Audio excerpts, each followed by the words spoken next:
Chapter 1788. Although the healing pill Master Chanlong had ingested was nowhere near the grade of Tong Tian's 9 refined, life-giving pill, it was clearly of a high grade as well. As soon as the pill entered his stomach, it immediately turned into a powerful medicinal effect that spread through his body. It began to heal Master Chanlong's wounds. However, Master Chanlong channeled all the effects into his arms. He wanted to recover his arms in the shortest amount of time possible so that he could complete the second transformation of the formation and kill Jianqin. Quick, quick, quick. This recovery is far too slow. Master Chanlong panicked inside. He had already experienced Jianqin's strength. In particular, Jianqin's terrifying rate of recovery shocked him. If he could not complete the second transformation of the formation that he had cast down after so much difficulty, he would not be able to kill Jianqin at all. Quick, feed me all the healing pills. Master Chanlong still found the rate of recovery to be too slow, so he said to the trapped soul. Jianqin attacked a pillar of fire that seemed to support the entire world as hard as he could in the fire-red formation world. It produced deafening booms. He constantly used the Daluo sword chi and the Tai sword technique. He even used his own fists to attack. At this moment, Jianqin's attacks could be described as a storm. They were extremely violent. Even mid-over gods would not be able to endure his frenzied attacks. However, when his ferocious attack landed on the pillar of fire, he couldn't destroy it at all. Jianqin calmed down and stopped. He had never been so stern before. He glanced past the countless pillars of fire in the space and said sternly, "Every single pillar here is connected to the entire formation. They fuse together. If I attack this pillar, it's equivalent to attacking all the pillars here, or even the entire formation. My power has been completely split up. I can only get through this formation if my attacks surpass the limits of what the formation can endure. This formation is extremely powerful. Even if I shoot out 2 strands of profound sword chi at the same time, I probably won't be able to destroy it. It looks like I can only choose the second method now, which is to consume the energy of the formation as quickly as possible. Once it runs out of energy, the formation will naturally collapse by itself." Jianqin sat down. As the effects of the soul recovery pill took effect, the power of his soul rapidly recovered. A few seconds later, Jianqin suddenly snapped open his eyes. A strand of profound sword chi had appeared above his head. He directly shot it out without any hesitation, striking the pillar of fire before him. Boom! A deafening boom reverberated through the formation space. The entire space trembled slightly after being struck by the profound sword chi. All the fiery red pillars rapidly changed color, becoming slightly dimmer. Daluo sword, Tai sword technique, sky-severing strike. After shooting out the profound sword chi, Jianqin immediately used various sword techniques. Chaotic force coiled around his fists as he threw out punch after punch. Outside the formation space, Master Chanlong had finally recovered some movement in his arm after ingesting a large amount of healing pills. Without any hesitation, he gritted his teeth and slowly raised his arm while enduring the pain. He began to form seals. Because his arm had not fully recovered, the speed at which he formed the seals was very slow. Every time he changed a seal, there would be an intense pain. It was so painful that his face was ashen, and his forehead was covered with fine beads of sweat. As Master Chanlong's hand seals changed, all the pillars of fire in the formation space began to shine brightly. Countless pillars of fire began to move slowly. The formation had begun to change. Oh no, Master, use the twin swords. You can't let the pillars of fire turn back into a formation. Once the formation within the formation is complete, it can even kill the weaker divine king with its power. The sword spirits' voices rang out in Jianqin's head. Master Chanlong really is a formation master after all. He's a late-over god. Yet his formation can actually threaten the divine king, Jianqin thought. Although he had already fallen out with Master Chanlong, he could not help but admire Master Chanlong's mastery of formations. Suddenly, two streaks of light, one azure and one violet, rose up from Jianqin's body. In this moment of life and death, Jianqin no longer cared about the consequences of exposing the twin swords. He directly drew them. He wielded Qing Sua's sword in his left hand and Ziying's sword in his right. Huge streaks of light, several thousand meters long, erupted from the tips of the two swords. As the swords danced in Jianqin's hands, the huge streaks of light slashed toward the pillars of fire with surging power. Although the twin swords were of the same grade as the flying snow swords, they were nowhere near as powerful as the flying snow swords. This was because the twin swords contained the sword spirits of Ziying and Qing Sua. After so many years of recovery, Ziying and Qing Sua were still nowhere close to their peak condition, but they had recovered some vitality. In particular, after coming to the Saint's world, their rate of recovery had become 10 or even 100 times faster than on the Tianyuan continent. As a result, Ziying and Qing Sua possessed some of the might of sword spirits now. Ziying's sword suddenly erupted with a scorching presence. A terrifying power was brewing. Qing Sua's sword radiated with endless coldness, freezing everything within 1,000 kilometers. It was bone-chilling. It was also extremely terrifying. The sword spirits had already used their origin energy, which was the force of extreme yang and force of extreme yin. The force of extreme yang and force of extreme yin were split from yin and yang, which was why they were also known as Supreme Yin Force and Supreme Yang Force. They were so powerful that they ranked towards the top of the 3,000 ways. They were no weaker than the laws of the sword, destruction, slaughter, and so on. They were even slightly more powerful than the laws of the sword, destruction, slaughter, and so on, which were known to be the laws with the greatest offensive power. This was because if the force of extreme yin and extreme yang fused, it would directly transform into chaotic force.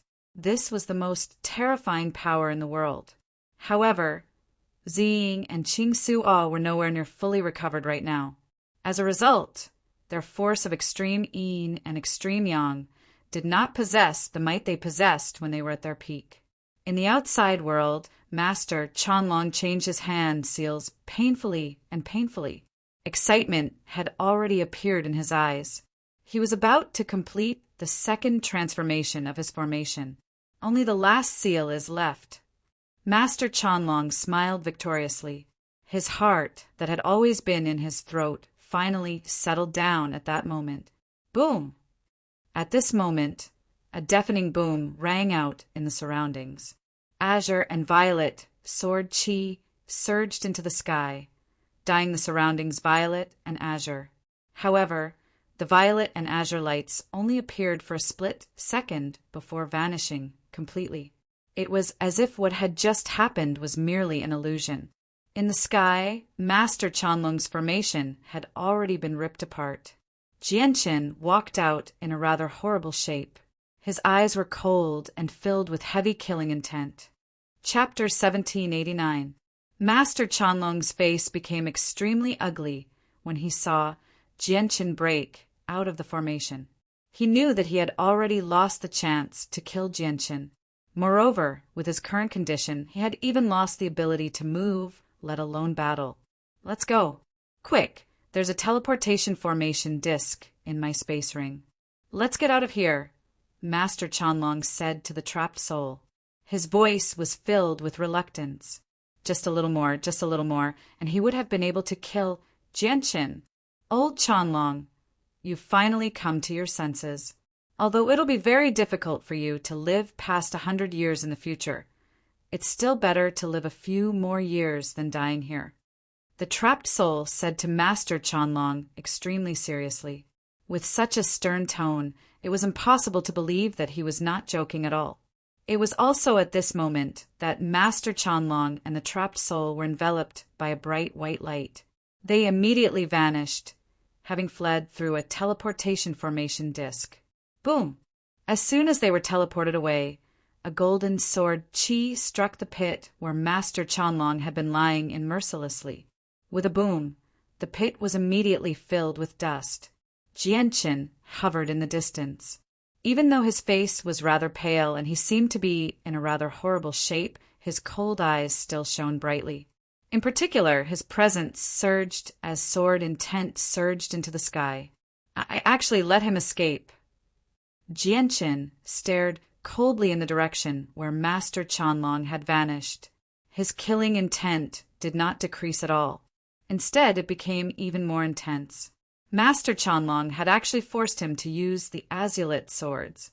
Although he had immediately withdrawn the swords, as soon as the formation was destroyed, he had no idea whether Master Qianlong had seen what had happened or not. It'll be fine if he didn't see it, but if he did, Master Qianlong can't be left alive. No matter where he runs to, I have to kill him, Jianqin thought. In reality, he had already fallen out with Master Qianlong. Even if Master Qianlong had not seen the azulite swords, Jianqin might not have spared Master Qianlong in the future. Jianqin sucked in a deep breath and slowly erased his presence. He returned to normal. He glanced at the provincial city that was still enveloped by the formation in the distance. He did not set off immediately. Instead, he flew off into the distance. Before long, Jianqin found a hidden place in a mountain range before entering seclusion to heal and recover his strength. His wounds from the battle naturally healed very quickly thanks to the supreme recovery of his chaotic body. However, the power of his soul that he had consumed from using the profound sword qi could not recover as quickly as the chaotic body. At the same time, he had used up all his soul recovery pills as well. As a result, it would take him an extremely long time to recover the power of his soul. Master, the azulite swords are extremely damaged. They can't be used anymore. We need to find materials of even higher quality to reforge them. Ziying's voice rang out. Once I get out, I'll go collect the materials, said Jianqin. Due to the limitations of the materials, the quality of the swords was just too low. It was impossible for them to endure the origin energy of the sword spirits. When Jianqin broke through the formation, the sword spirits had used the force of Supreme Yang and Supreme Yin, so they were heavily damaged. They were covered in cracks and could shatter at any time. Several dozen gods hovered in the air in the provincial city as Jianqin recovered. Not only were there the ancestors of the powerful clans in the provincial city, but there were also people from other provincial cities and divine kingdoms as well. Even though all of them were trapped by the formation, they did not care about it at all. They all hovered in the formation as they cast their gazes in the same direction. To no surprise, that was where the battle between Jianqin and Master Qianlong had erupted. The formation restricted the senses of their souls, preventing them from spreading out. However, they could clearly sense the powerful and terrifying ripples of energy that had erupted in the distance. The ripples of energy were so powerful that even they, who were 1,000,000 kilometers away, felt their hearts skip a beat. Two overgods are fighting to the death. From the disturbance, their most likely mid-overgods, looks like the grievances between the two overgods run deep. They've already erupted into a battle of life and death. I just don't understand why they would cast down such a powerful trapping formation to trap our provincial city. The trapping formation was cast down silently. None of us sensed it at all. It looks like the overgod who cast down the formation had planned this beforehand. I'm guessing that he's probably waiting for his opponent to enter the Dong and province before using the trapping formation to trap them before killing them. How ruthless! Does this person want to destroy our Dong and province with his actions? If two overgods that powerful erupt in our provincial city, our defensive formations won't be able to stop them. Just how many people in the city will be able to survive the ripples of the battle? The gods discussed among themselves. Many of them had become rather pale. At the same time, they felt fortunate that the two terrifying overgods had not begun fighting in the provincial city. Otherwise, the consequences would have been unthinkable. At the same time, all of them utterly resented the overgod who cast down the formation. Of course, they did not dare to voice their hatred. The battle in the distance has stopped. Has the battle between the two overgods ended? At this moment, the god asked, "It's a pity that we don't know the outcome of the battle. We don't know who won. The person who cast down the formation must have won." As soon as the formation was activated, I heard someone say, "You really have come to the Dong and province. Where do you think you're going? Stay here." "Just that alone is enough to determine the outcome of the battle," said Jianqin. "I hope the overgod who trapped us can come back and undo the formation, or we'll be trapped for a very long time." Many gods sighed gently inside. Their faces were filled with helplessness. The people who had trapped them were overgods. No matter how dissatisfied they could only swallow it. They were furious, but they dared not vent it. However, the gods trapped in the provincial city waited for a long time, but the overgod did not come to undo the formations for them. As a result, the people outside could not enter the provincial city, and the people inside could not leave. Chapter 1790. The old man seemed extremely ordinary. There was nothing special about him at all. He seemed just like an ordinary person as he stared at the trapped provincial city below emotionlessly. His indifferent eyes sharpened at that moment. This Chanlong sure is bold. He actually dares to openly trap a provincial city of our divine kingdom of Pingtian. Does he really think our divine kingdom of Pingtian is his backyard, where he can do whatever he wants and do whatever he wants? As he spoke, the old man stretched out his hand and gently pressed down on the huge array below. With that, the space there seemed to cave in. The formation that Master Chanlong had cast down around the entire provincial city was as fragile as tofu. It directly shattered, unable to endure the old man's casual palm strike at all. "It's the Grand Imperial Protector." Greetings to the Grand Imperial Protector. Guy. When the powerful clans in the provincial city discovered the old man, they all became excited. Without any hesitation, they immediately bowed deeply towards the old man. Their faces were filled with respect. The Grand Imperial Protector possessed an extremely great status in the divine kingdom of Pingtian. His status could even be described as supreme. This was because the Grand Imperial Protector was also a divine king. Aside from the divine king, there was only one other divine king in the divine kingdom of Pingtian who was a divine king. The white-bearded old man waved his hand. He did not mind the god's respect at all. He said coldly, "Chanlong has openly trapped the Dong and province, one of the 36 provinces of our divine kingdom of Pingtian. His actions are provoking our divine kingdom of Pingtian. From today onwards, Chanlong is forbidden from taking a single step into the territory of our divine kingdom of Pingtian. Otherwise, old man will personally kill him." "What? The overgod who's trapped our Dong and province is actually Master Chanlong." All the gods in the Dong and province were surprised when they heard Chanlong's name. Master Chanlong was a renowned formation grandmaster. His mastery of formations was extremely great, and he was a late god. In the surrounding divine kingdoms, the white-bearded old man disappeared without a trace. With a single movement, the white-bearded old man vanished silently. When he reappeared, he had arrived where the two of them were fighting. The ground there had already been destroyed by Jianqin and Master Chanlong's battle. The ground had sunk as web-like cracks appeared. The chaotic origin energy in the surroundings had yet to settle down. There are remnants of the laws of the sword. Apart from Ling Hogong of our divine kingdom of Pingtian, there's only Jianqin who has reached over God with the laws of the sword. The old man with white hair was the white-bearded old man as he hovered in the air as he studied. The white-bearded old man looked around. "Looks like Jianqin and Chanlong are fighting. From the remnant presences and some traces, there should be 3 overgods in the battle. The third person must be Chanlong's soul that's been trapped." The white-bearded old man suddenly closed his eyes. He used his cultivation as a divine king to carefully sense all the traces there. When he opened his eyes, he looked in a certain direction. To no surprise, it was in the direction where Jianqin had left. There are strands of Jianqin's presence here. It looks like he left from here. There's a large amount of blood in the pit, and the presence of the blood matches Qianlong's very well. However, the space here is slightly chaotic, which is caused by the teleportation formation disk. Qianlong's presence stops here as well. It looks like Qianlong has lost their battle. When the white-bearded old man reached there, he could not help but gasp even with his mental fortitude. He found it rather unbelievable.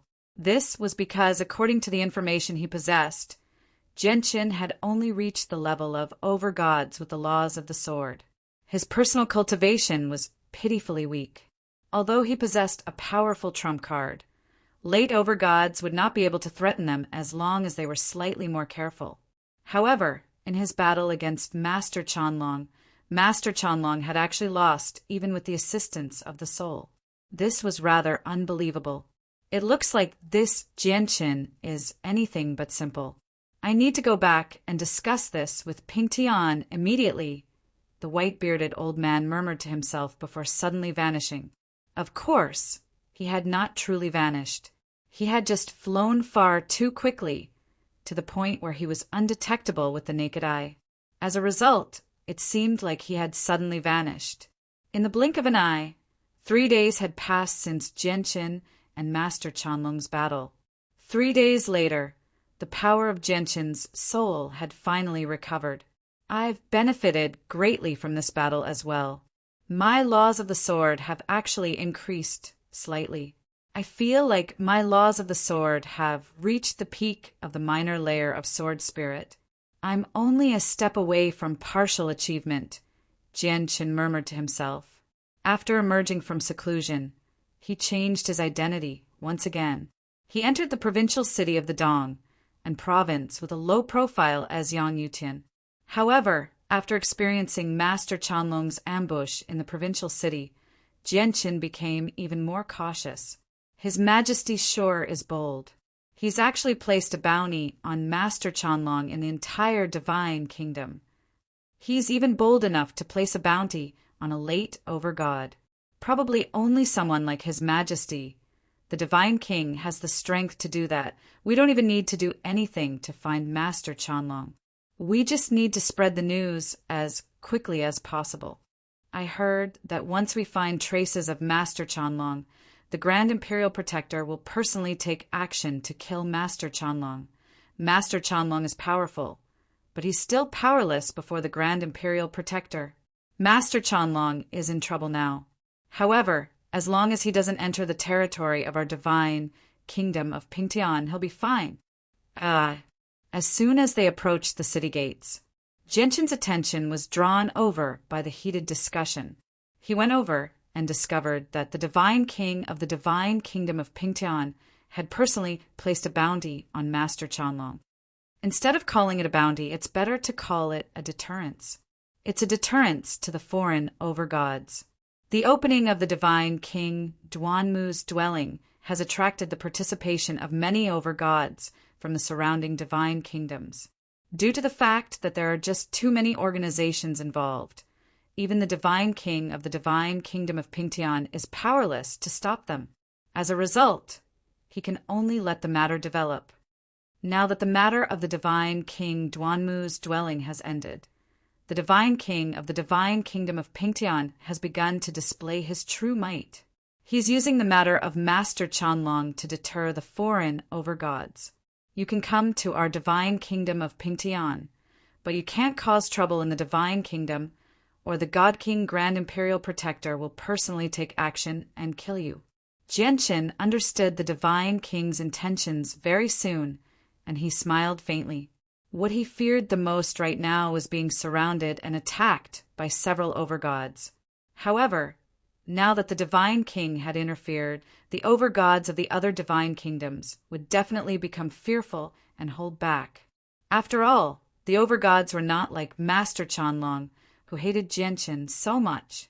Even if they really wanted to touch Genshin, they would have to consider whether they could kill Genshin before the Divine King of the Divine Kingdom of Pingtian arrived. Chapter 1791.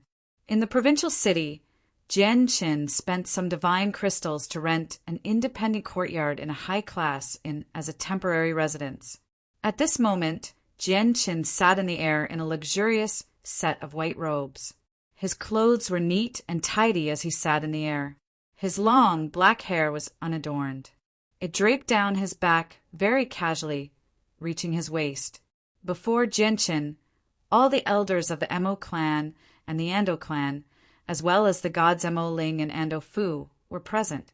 They all sat down like Jianqin. However, they did not sit in the air. Instead, they sat on the ground. However, all the people from the Emo clan and the Ando clan no longer looked at Jianqin casually like before. Their gazes were filled with respect. Even though Jianqin's attitude towards the people of the Emo clan did not change at all after he revealed his strength as an overgod, the elders, the patriarch, and even Emo Ling all pulled away from Jianqin unknowingly.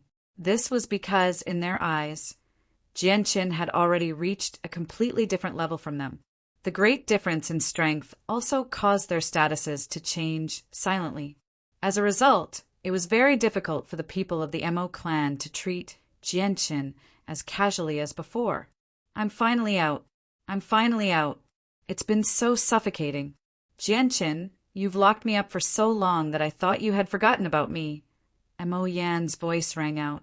She was currently studying the independent courtyard in great interest. Her voice was filled with joy.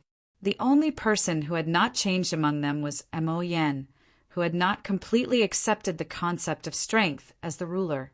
Her attitude towards Jianqin was still the same as when she had first saved Jianqin.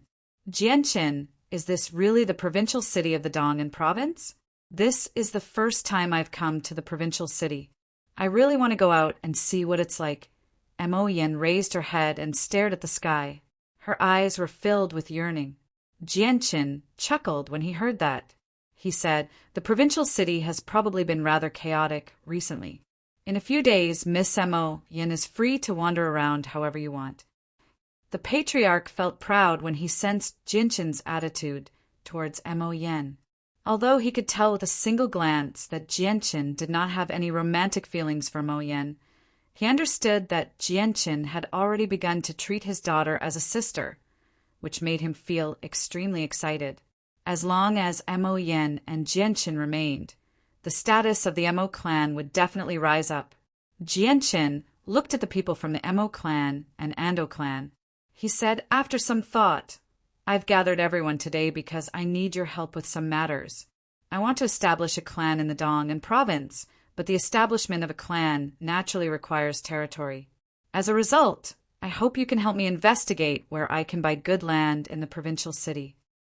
Although I fear no one in the Dong'an province with my current strength, I don't want to forcefully take over other people's land. After all, this wasn't the Dark Cloud Mountain Range. The high-grade, divine crystal mines in the Dark Cloud Mountain Range could be bought. The high-quality ores of the Dark Cloud Mountains are not part of the Dong'an province.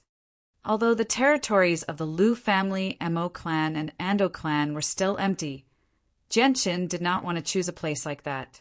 This was because the resources in those places were just too lacking compared to the provincial city. The eyes of the people from the Emo clan and Ando clan immediately lit up when they heard that Jianqin wanted to establish a clan in the provincial city. Emo Ling and Ando Fu patted their chests and guaranteed that they would definitely find a suitable piece of land as soon as possible. Afterwards, the people of the Emo clan and Ando clan scattered across the entire provincial city. They all did everything they could to complete Jianqin's mission. In just half a day, Ando Fu returned to Jianqin's side. He beamed and said, according to reliable news, many of the powerful clans in the provincial city have lost a few gods in the divine King Duanmu's dwelling. Their remaining strength no longer has the right to remain in the provincial city, so many of them are preparing to move out.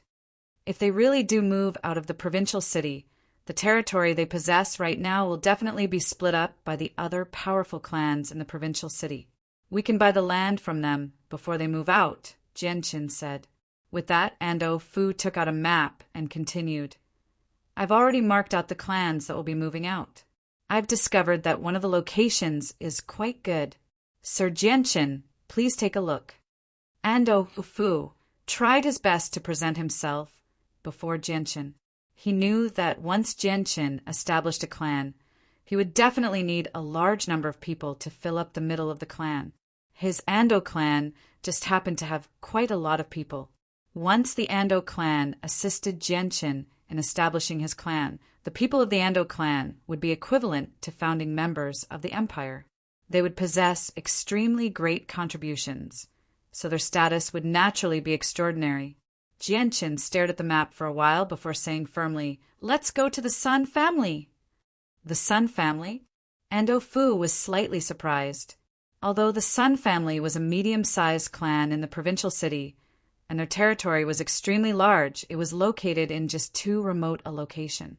Even though he was rather confused as to why Jianchen would choose such a remote place for the clan's territory, Ando Fu did not dare to ask too much.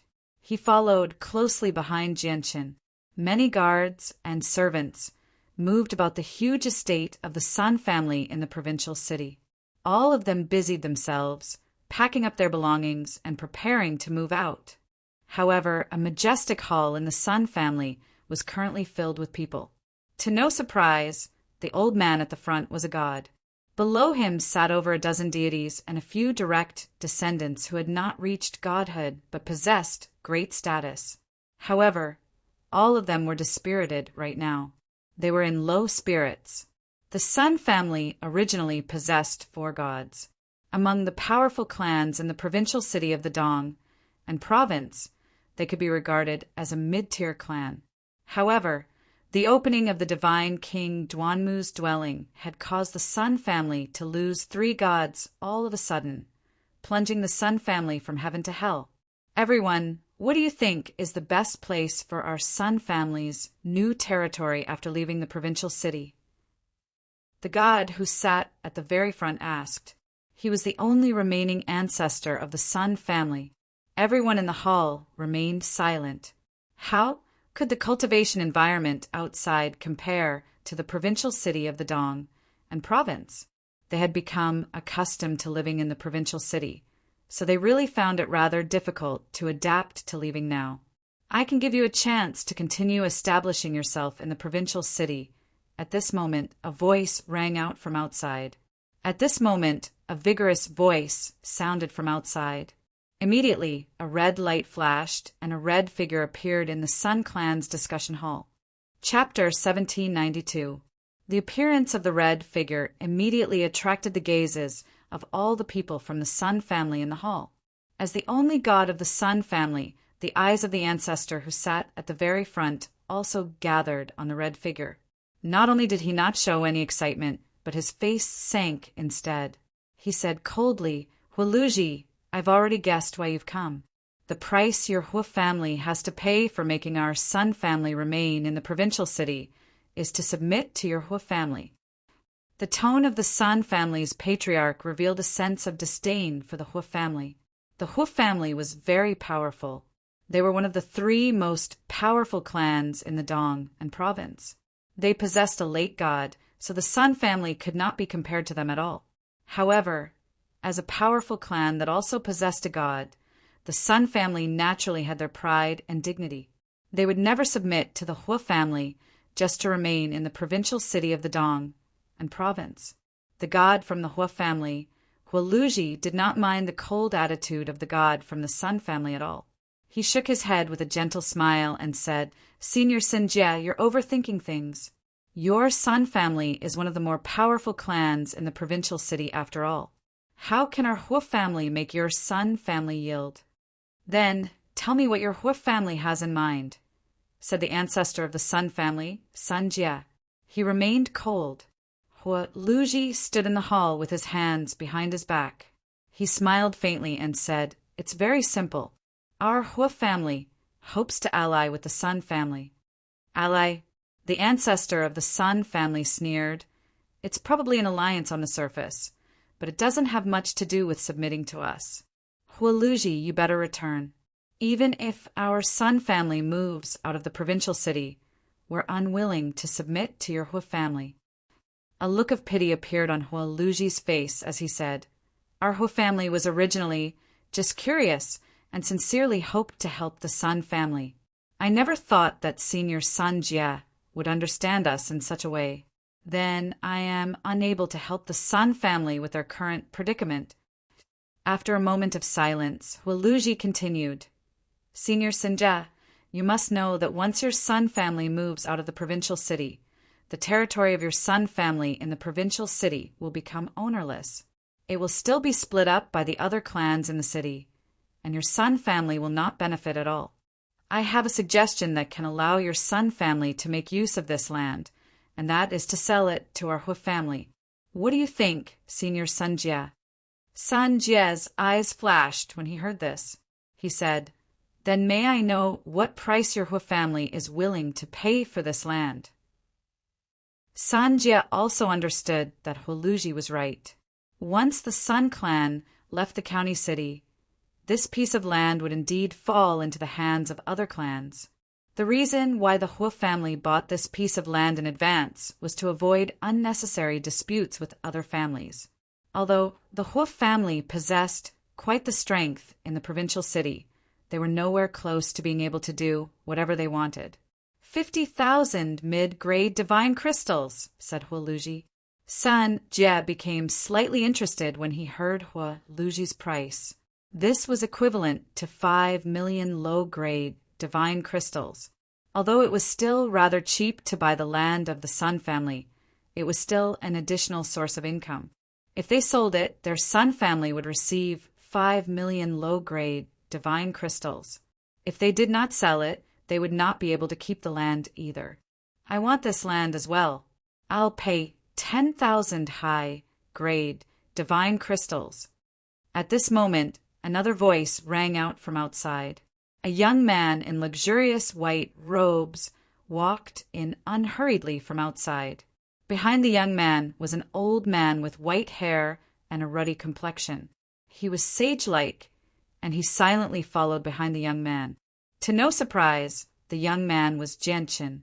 Huoluji's face immediately became rather ugly when he heard that Jianqin was willing to pay 10,000 high-grade divine crystals for the land of the Sun family.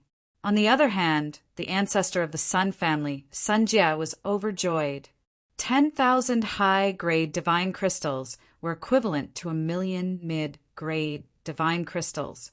If the Sun family could obtain an additional 1 million mid-grade divine crystals when they moved out, it would be an extremely considerable amount of wealth to the Sun family. Huoluji turned around and stared at Jianqin coldly.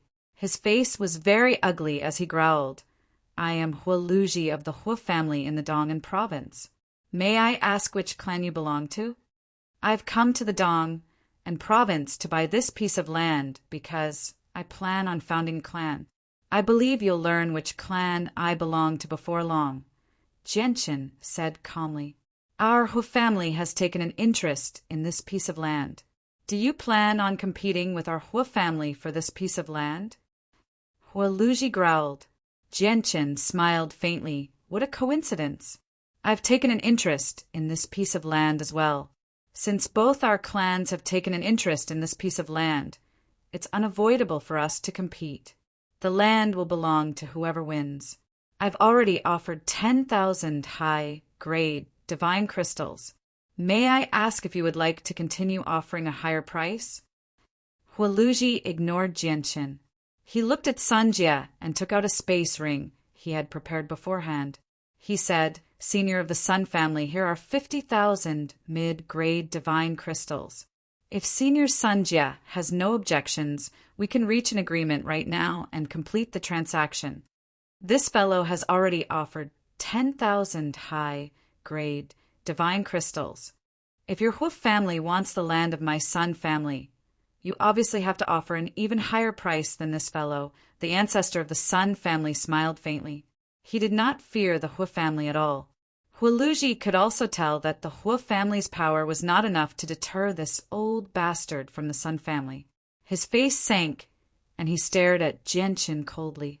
He sneered, "Then I'll let you control this piece of land for a few days. However, I do have to remind you out of kindness that the provincial city hasn't been peaceful recently. I hope you can establish yourself in the provincial city successfully.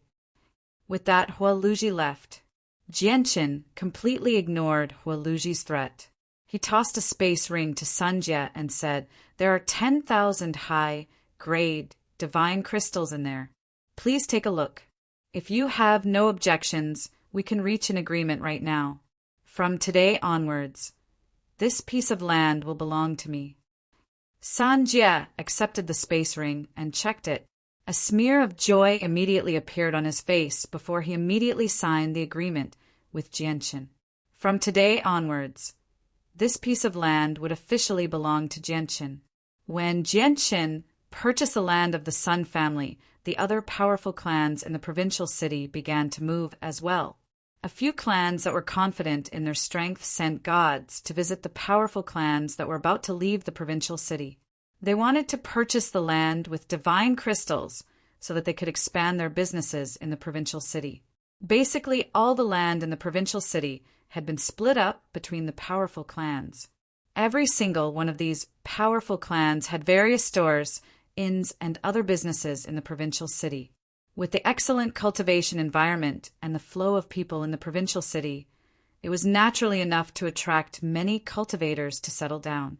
As long as people settled down in the provincial city, they would be able to provide an endless source of income.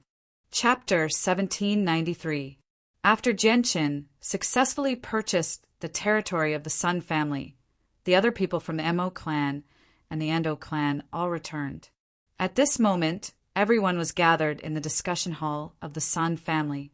However, there was no one else from the Sun family in the discussion hall aside from Jianqin, the people from the Mo clan and the Ando clan. All the people from the Sun family had moved out as quickly as they could. From today onwards, the Tianyuan family is formally established. Mo Ling, Ando Fu, I wonder if the two of you are willing to join our Tianyuan family? Jianqin sat at the very front as he said in a dignified manner. Right now, he really did seem like the leader of a family. Mo Ling and Ando Fu had already made up their minds to join Jianqin's clan. When they heard Jianqin's words, the two of them did not hesitate at all. They led all the godhood elders of their clans and swore to join the Tianyuan family. It was also from this moment onwards that Jianqin's Tianyuan family was formally established. The first batch of members was a combination of the people from the Tianyuan continent, the Mo clan and the Ando clan. Patriarch in the divine kingdom of Pingtian, all clans and organizations that want to settle down in the 36 provincial cities need the approval of the ministers. The first condition for settling down in a provincial city is to have 3 gods. We've already met this condition, so all that's left is to submit a document to the royal city, said Mo Ling. He explained the various conditions that the divine kingdom of Pingtian had to abide by in detail to Jianqin. Every 100 or 1,000 years, you have to pay 30% of your income to the royal city. As long as other clans and organizations have the right to settle down in a provincial city but lack territory, the royal city will personally order the other clans and organizations in the provincial city to give up their territory after they submit a document to the royal city. The new clans and organizations can then purchase the territory. If there are less than 3 heavenly gods in a superior family in the county city, they must move out of the county city. If they don't comply, the other superior families in the county city must annihilate them. Even the imperial city's overseers will personally step in. Jianqin immediately frowned when he heard Mo Ling explain the rules of the divine kingdom of Pingtian. There really were a lot of rules in the divine kingdom of Pingtian, which he found very difficult to adapt to. What if I become an overgod? Jianqin asked. Overgods possess extremely great statuses in the divine kingdom of Pingtian. If they become overgods, they only need to pay 10% of their income, and the provincial city they reside in will be directly under the overgod's rule. The royal city won't interfere. Even if new clans want to settle down in the prefectural city in the future, there's no need for them to submit any documents to the royal capital. All they need is the agreement of the overgod clans. Ando Fu said. His eyes were filled with eagerness. Overgods were equivalent to the sky of a provincial city. They were supreme existences. Jianqin gently tapped the armrest of his chair as he sank into his thoughts. He said, "If that's the case, there's no need to submit the documents to the royal capital. Mo Ling and O Fu, you two call back your clansmen first. Our Tianyuan family has just been established, so we need people. Make proper arrangements for the clan over the next few days. Once everything is done, send invitations to all the powerful clans in the Dong and province and formally hold the founding ceremony of our Tianyuan family." "What? There's no need to submit the documents to the royal capital?" Mo Ling and Ando Fu were stunned. Soon after, they became overjoyed. They became extremely excited. The next day, the plaque that represented the Tianyuan family was hung high above the entrance. However, although the Tianyuan family had been established, it was still unknown to the world. As a matter of fact, there were very few people who knew about the Tianyuan family in the entire Dong and province. Some of the powerful clans in the province, including the Hua family that Jianqin had stolen territory from, naturally learnt about the Tianyuan family as well. However, many powerful clans in the provincial city had moved out of the provincial city now, so the territory in the provincial city was being reshuffled. As a result, the clans with a certain amount of power in the provincial city were busy with occupying the empty land. For a moment, no one paid too much attention to the newly established Tianyuan family, including the Hua family. Jianqin had only established his clan in the Dong and province to provide a stable cultivation environment for the people of the Tianyuan continent. He did not have a strong desire for territory, so he did not try to occupy any other territory after taking over the Sun family's territory. Moreover, with his current strength, he basically ruled over the entire Dong and province. According to the Treaty of the Divine Kingdom of Pingtian, the Dong and province had basically become his territory. Even if the powerful clans took over more territory, he could make them spit it all out with a single word. This was because any county city where an overgod's clan existed would become the territory of that overgod's clan. The royal capital would not interfere. Both Mo Ling and Ando Fu were using their unique methods to summon their clansmen who had been scattered outside. In just a few days, the people of the Mo clan and the Ando clan began to arrive in the provincial city in twos and threes. They gathered in the Tianyuan family. At the same time, the Tianyuan family officially announced to the provincial city that they had begun to recruit guards. The establishment of a clan could not rely on just these people. It also needed a large group of guards and servants to deal with the daily chores.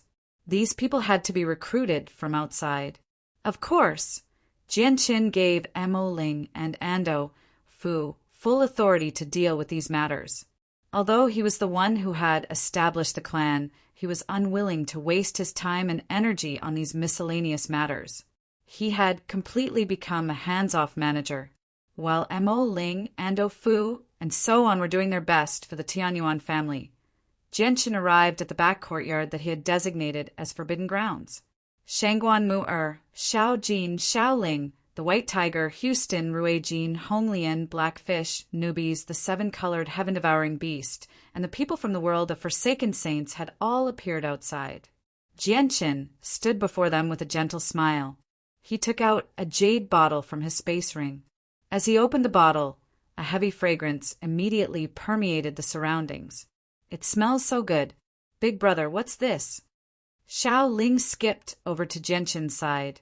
She stared at the jade bottle in Jianqin's hand with her large, bright eyes. She could not help but gulp as she coveted it. The fist-sized seven-colored, heaven-devouring beast also flew over with a flap of its wings. It also stared at the jade bottle with desire in its small, intelligent eyes. Jianqin could not help but knock Xiao Ling's forehead when he saw how greedy Xiao Ling was. He could not hide the affection in his eyes as he said to everyone, "This is liquid stone. It's extremely precious. Just a single droplet of it is enough for people below godhood to undergo a complete transformation, allowing them to cultivate much more efficiently in the future. At the same time, it can increase their comprehension ability for a short period of time. making it easier for them to comprehend the laws of the world. Before you reach godhood, the effects of the liquid stone can be maximized. Hurry up and consume a droplet each. Afterward, Genshin distributed a droplet of the liquid stone to everyone. Just like that, he used up most of the liquid stone in his hand. In the end, only 5 droplets remained in the bottle that originally held over 20 droplets of liquid stone. AOPS. Please pay attention to Xiaoyao's public reputation. Sometimes, when the updates are delayed at night, Xiaoyao will notify the public. Chapter 1794. Everyone was filled with emotion as they stared at the droplet of liquid stalactite that hovered before them. Although this was the first time they had seen liquid stalactite, they understood its value extremely well. It was probably far greater than what Genshin had described. How long had Genshin been in the Saints' world? Not only had he established a clan in the Dong and province of the divine kingdom of Pingtian, but he had also obtained such a precious liquid stalactite. All of them felt admiration for Genshin from the bottom of their hearts. The Origin Realm experts from the world of Forsaken Saints felt the most mixed feelings among them. In the lower world, they had once become enemies with Genshin. Xiongzhong, in particular, had even engaged in a battle to the death with Genshin. Yet now, they had come to the Saints' world with the Spirit King and Genshin. During their time in the bright Moon Divine Hall, Genshin had treated them the same as the people from the Tianyuan continent. Every time he gave them a divine crystal, they would all receive a portion. Yet now, Genshin had actually given them a droplet of the precious liquid stalactite so that they could reach godhood. The Origin Realm experts from the world of Forsaken Saints were all extremely touched by his generosity. Everyone ingested the liquid stalactite with mixed feelings and excitement before immediately entering seclusion to cultivate. Genshin did not leave the region he had designated as a forbidden zone. Once everyone entered seclusion, he remained where he was and watched over them. He also understood that the various organizations in the Dong and province were being reshuffled. A few powerful clans with a certain amount of power were fighting tooth and nail for the vacant land. He could even sense the shock waves of energy from battles between gods from time to time. However, they could not be disturbed at all during the process of breaking through to godhood. As a result, Genshin personally watching over them and preventing anything from happening outside. After all, many of the people who had broken through this time were even more important to Genshin than his own life. He could not allow anything to happen to them. Boom! A deafening rumble rang out from the distance, basically shaking up half of the city. More gods were fighting in the city. Layers of defensive formations vaguely appeared in the air, nullifying the shockwaves of their battle by as much as 90%. Even though that was the case, the remaining shockwaves still swept through the surroundings as a violent gust of wind. Moreover, this was not the only time such a commotion occurred. From time to time, sounds of fighting would also erupt from different directions in the county city. The current provincial city of the Dong and province seemed to be engulfed in the flames of war. It was not peaceful at all. Many powerful clans had taken part in it. In the end, even some of the weaker clans had joined together to take part in the struggle for territory. Only the Wainer clan and the newly founded Tianyuan family, which only a few people knew about, remained peaceful. They did not take part in the struggle for territory. The Wainer clan had completely lost the right to take part in the struggle. With the death of 2 mid-gods, the Wainer clan only had 2 early gods left. If it were not for the fact that the Wainer clan still had an ancestor who was traveling outside, the Wainer clan probably would have lost the right to remain in the provincial city as well. However, the entire Tianyuan family was busy. Everyone was busy setting up various things, building pavilions, planning the layout of the buildings, casting down protective formations, and so on. None of this could be completed in a short amount of time. The disturbance in the provincial city of the Dong and province continued. This lasted for 3 full days before it finally returned to normal. All the empty territories had been occupied by the enemy. It was also at this moment that some of the powerful clans in the provincial city finally gathered their attention on the Tianyuan family. At the same time, they sent out a large number of spies to investigate the Tianyuan family. They had even directly infiltrated the Tianyuan family through the Tianyuan family's recruitment. Ancestor, we've already investigated. The Tianyuan family is a combination of the Mo clan and the Ando clan. However, the two clans don't seem to be the true rulers of the Tianyuan family. A middle-aged man stood below politely in the discussion hall of the Hua family as he reported all the information he possessed regarding the Tianyuan family. A god of the Hua family sat at the front of the hall, while all the deities of the Hua family gathered to the two sides below. Have you found out the origins of the founder of the Tianyuan clan? The god from the Hua family who sat in the surroundings asked. Ancestor, the patriarch of the Tianyuan family, is extremely mysterious. We haven't found any information about him at all. As a matter of fact, we haven't even seen him before. However, there's a forbidden ground within the Tianyuan family. A deity elder personally guards there, so we can't enter that place at all. The ancestor of the Hua family sank into his thoughts and said, It looks like the mysterious patriarch of the Tianyuan family is in that forbidden ground. Who cares where he is? Is our mighty Hua family supposed to be afraid of a Tianyuan family that has just been founded? And the territory of the Sun family originally belonged to our Hua family. I never thought that the Tianyuan family would take it away. Our Hua family will definitely regain our dignity. At this moment, Hua Luji walked in from outside and said with a sunken face, Luji, what do you plan on doing? The ancestor of the Hua family asked. Hua Luji was also an ancestor of the Hua family, so his status was similar to his. If I've guessed correctly, the patriarch of the Tianyuan family is that kid. I'd like to see just how long his Tianyuan family can remain in the provincial city, since he dares to act so arrogantly before me. Huage, don't interfere with this matter. Leave it to me, Hua Luji said to the old man. Although all the powerful clans in the Dong and province knew Jianshin's identity when he took over the tungsten alloy mine, not all the gods had gathered in the discussion hall. This was because basically all the gods in the discussion hall were the strongest experts of various clans. As a result, although Hua Luji had heard that an overgod had taken over the tungsten alloy mine, he did not know who the overgod was. He had never seen his portrait either. Luji, since the Tianyuan family is bold enough to fight over territory with our Hua family, they must have some confidence. Don't act recklessly. Test them first, said Huage. Mo Ling and Ando Fu were currently arguing intensely over the Tianyuan family's formation in the Tianyuan family. Chapter 1795. Mo Ling chuckled and rubbed his bald head.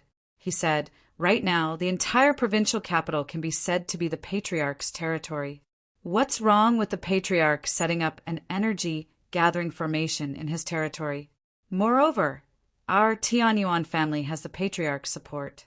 We're an overgod clan after all. If we're the same as the other clans in the provincial city, how are we supposed to show off our Tianyuan family status? Fair enough. Let's do it like that then. Since the patriarch has already given the two of us full authority to handle the mission, we need to do our best and complete the mission diligently. We can't disappoint the patriarch, said Ando Fu before immediately setting off with Mo Ling to make arrangements. At the same time, the Hua family began to move as well. Several deities led groups of guards out of the Hua family residence. They split into several dozen groups and scattered across the city.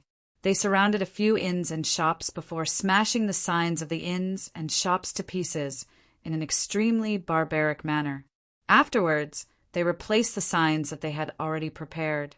These new signboards had the symbol of the Hua family beside them.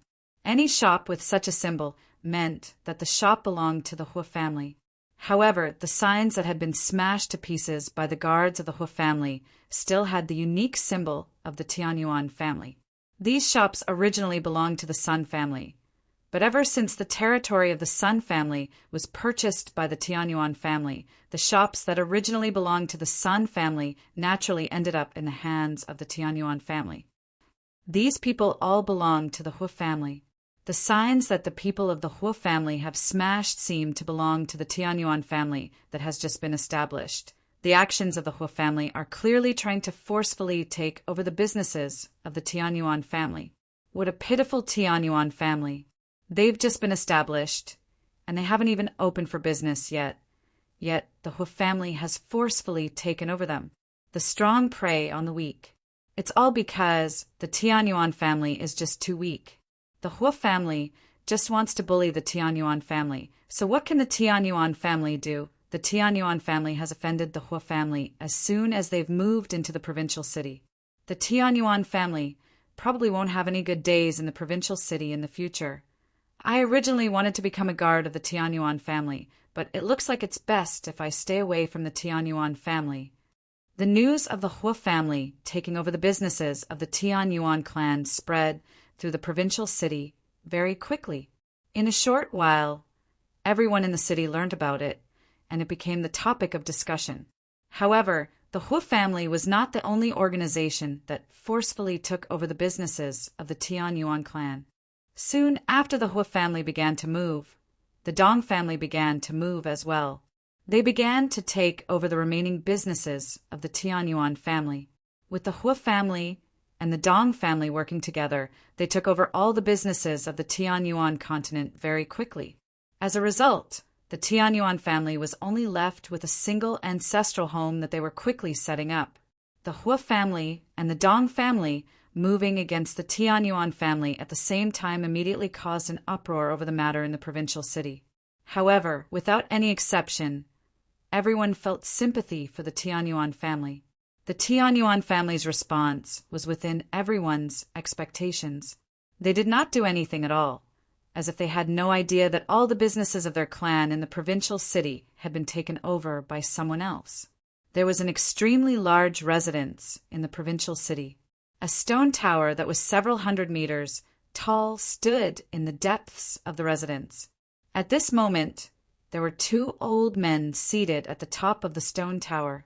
From the presence they gave off, they had both reached the god level. The two of them were the two gods of the Nanyun clan, Nanyun Tong and Nanyun Haobai. Uncle Tong, why do I feel like you've become more and more cowardly recently? You're actually so cautious over a small clan that has just been established. Look at the Hu family and the Dong family. After taking over all the businesses of the Tianyuan family, the Tianyuan family doesn't even dare to fart. If you listen to me, our Nanyun clan can take over 20% of the Tianyuan family's territory at the very least. These territories bring in a lot of divine crystals for our Nanyun family every year. Even if the royal city orders us to hand it over in the future, the Tianyuan family will still need a large amount of divine crystals to buy it back, Nanyun Haobai said in confusion. Nanyun Tong shook his head gently. He looked in the direction of the Tianyuan family and said softly, Haobai, the Tianyuan family isn't as simple as they seem on the surface. If you look closely, you'll notice that after the Hu family and the Dong family took over all the businesses of the Tianyuan family, all the elders of the Tianyuan family, including the two early gods, are extremely calm. Perhaps they already expected something like this to happen, said Nanyun Haobai. Nanyun Tong shook his head again. His gaze deepened, and he said, If my guess is correct, the provincial city is about to change. Change? Nanyun Haobai was confused. Hua Luji currently hovered in the air in the Hu family. He stared in the direction of the Tianyuan family, coldly, and sneered. Tianyuan family, this is the consequence of offending our Hu family. I'd like to see how you establish yourselves in the provincial city in the future. Hua Luji's voice contained a sliver of disdain towards the Tianyuan family. At this moment, a huge formation suddenly appeared in the direction of the Tianyuan family. With the appearance of the formation, the origin energy in the provincial city immediately became chaotic. Afterwards, all the origin energy in the city rapidly gathered towards the Tianyuan family. The sudden change immediately attracted the attention of everyone in the city. When they looked in the direction of the origin energy, all of them became stunned. Disbelief filled their faces. Hua Luji's disdain towards the Tianyuan family suddenly froze at that moment. A sliver of blankness appeared in his eyes as he stared in the direction of the Tianyuan family blankly. Afterwards, disbelief gradually filled his face. The Tianyuan family has actually cast down a large-scale energy-gathering formation, absorbing almost 40% of the origin energy in the provincial city. Just what are the Tianyuan family doing? They're actually so bold, Huoluji murmured. He had become utterly stunned by the actions of the Tianyuan family. Casting down such a large energy-gathering formation had basically taken away 40% of the origin energy in the provincial city. Even the 3 peak clans would not dare to do something like that, as it would directly affect the interests of the other clans and organizations in the city. In the end, they would become the public enemy of the entire provincial city. They would be attacked by all the powerful clans and experts who had settled down in the provincial city. At the same time, the various streets and alleyways in the provincial city were thrown into an uproar. Is the Tianyuan family stupid? They've actually done something so stupid. They actually want to take all the origin energy in the provincial city for themselves. How can all the powerful clans in the city accept this? The Tianyuan family is completely powerless against the bullying of the Hua family and the Dong family, yet they've offended all the clans in the city. Chapter 1796. In the Hua family, the red-robed Hua Luji hovered in the air blankly for a while before a sneer gradually appeared on his face. He immediately flew towards the Tianyuan family, and the other god of the Hua family went with him. The Nanyuan family and the Dong family also sent gods towards the Tianyuan family aggressively. The people from the 3 peak clans of the provincial city had all moved out. The Tianyuan family was only a small clan that had just been founded, yet they were bold enough to openly cast down a large-scale energy-gathering formation and steal close to 40% of the origin energy in the provincial city. Their actions had already severely damaged the interests of the other powerful clans in the city. None of them could tolerate this. Shao Gang, don't interfere with the matters of the Tianyuan family. Come back. However, just as the god from the Nanyuan family flew out, an old voice rang out from the stone tower. Nanyuan Gang was stunned. He became slightly confused. He glanced in the direction of the Tianyuan family and did not disobey the voice's orders. Instead, he turned around and flew back to the stone tower. This was because the voice came from one of the 3 peak experts of the provincial city, as well as the greatest expert of the Nanyuan family, Nanyun Tong. Shao Gang, there's no need to ask. Just watch. You'll understand very soon. Before Nanyuan Gang could say anything, Nanyun Tong had already spoken. However, he stared in the direction of the Tianyuan family without blinking at all. The Tianyuan family had already been surrounded by over a dozen gods. The gods from the various clans hovered high in the air as they looked down on the Tianyuan family. All the elders of the Tianyuan family, including Mo Ling and Ando Fu, remained composed as they faced the encirclement of over a dozen gods. However, the faces of the other members of the clan, as well as some of the servants and guards that had been recruited, turned incomparably pale. They all felt as if they were facing the end of the world. Oh no, we're done for. Why is the ancestor of the Tianyuan family so muddle-headed? This is the provincial city, not the wilderness.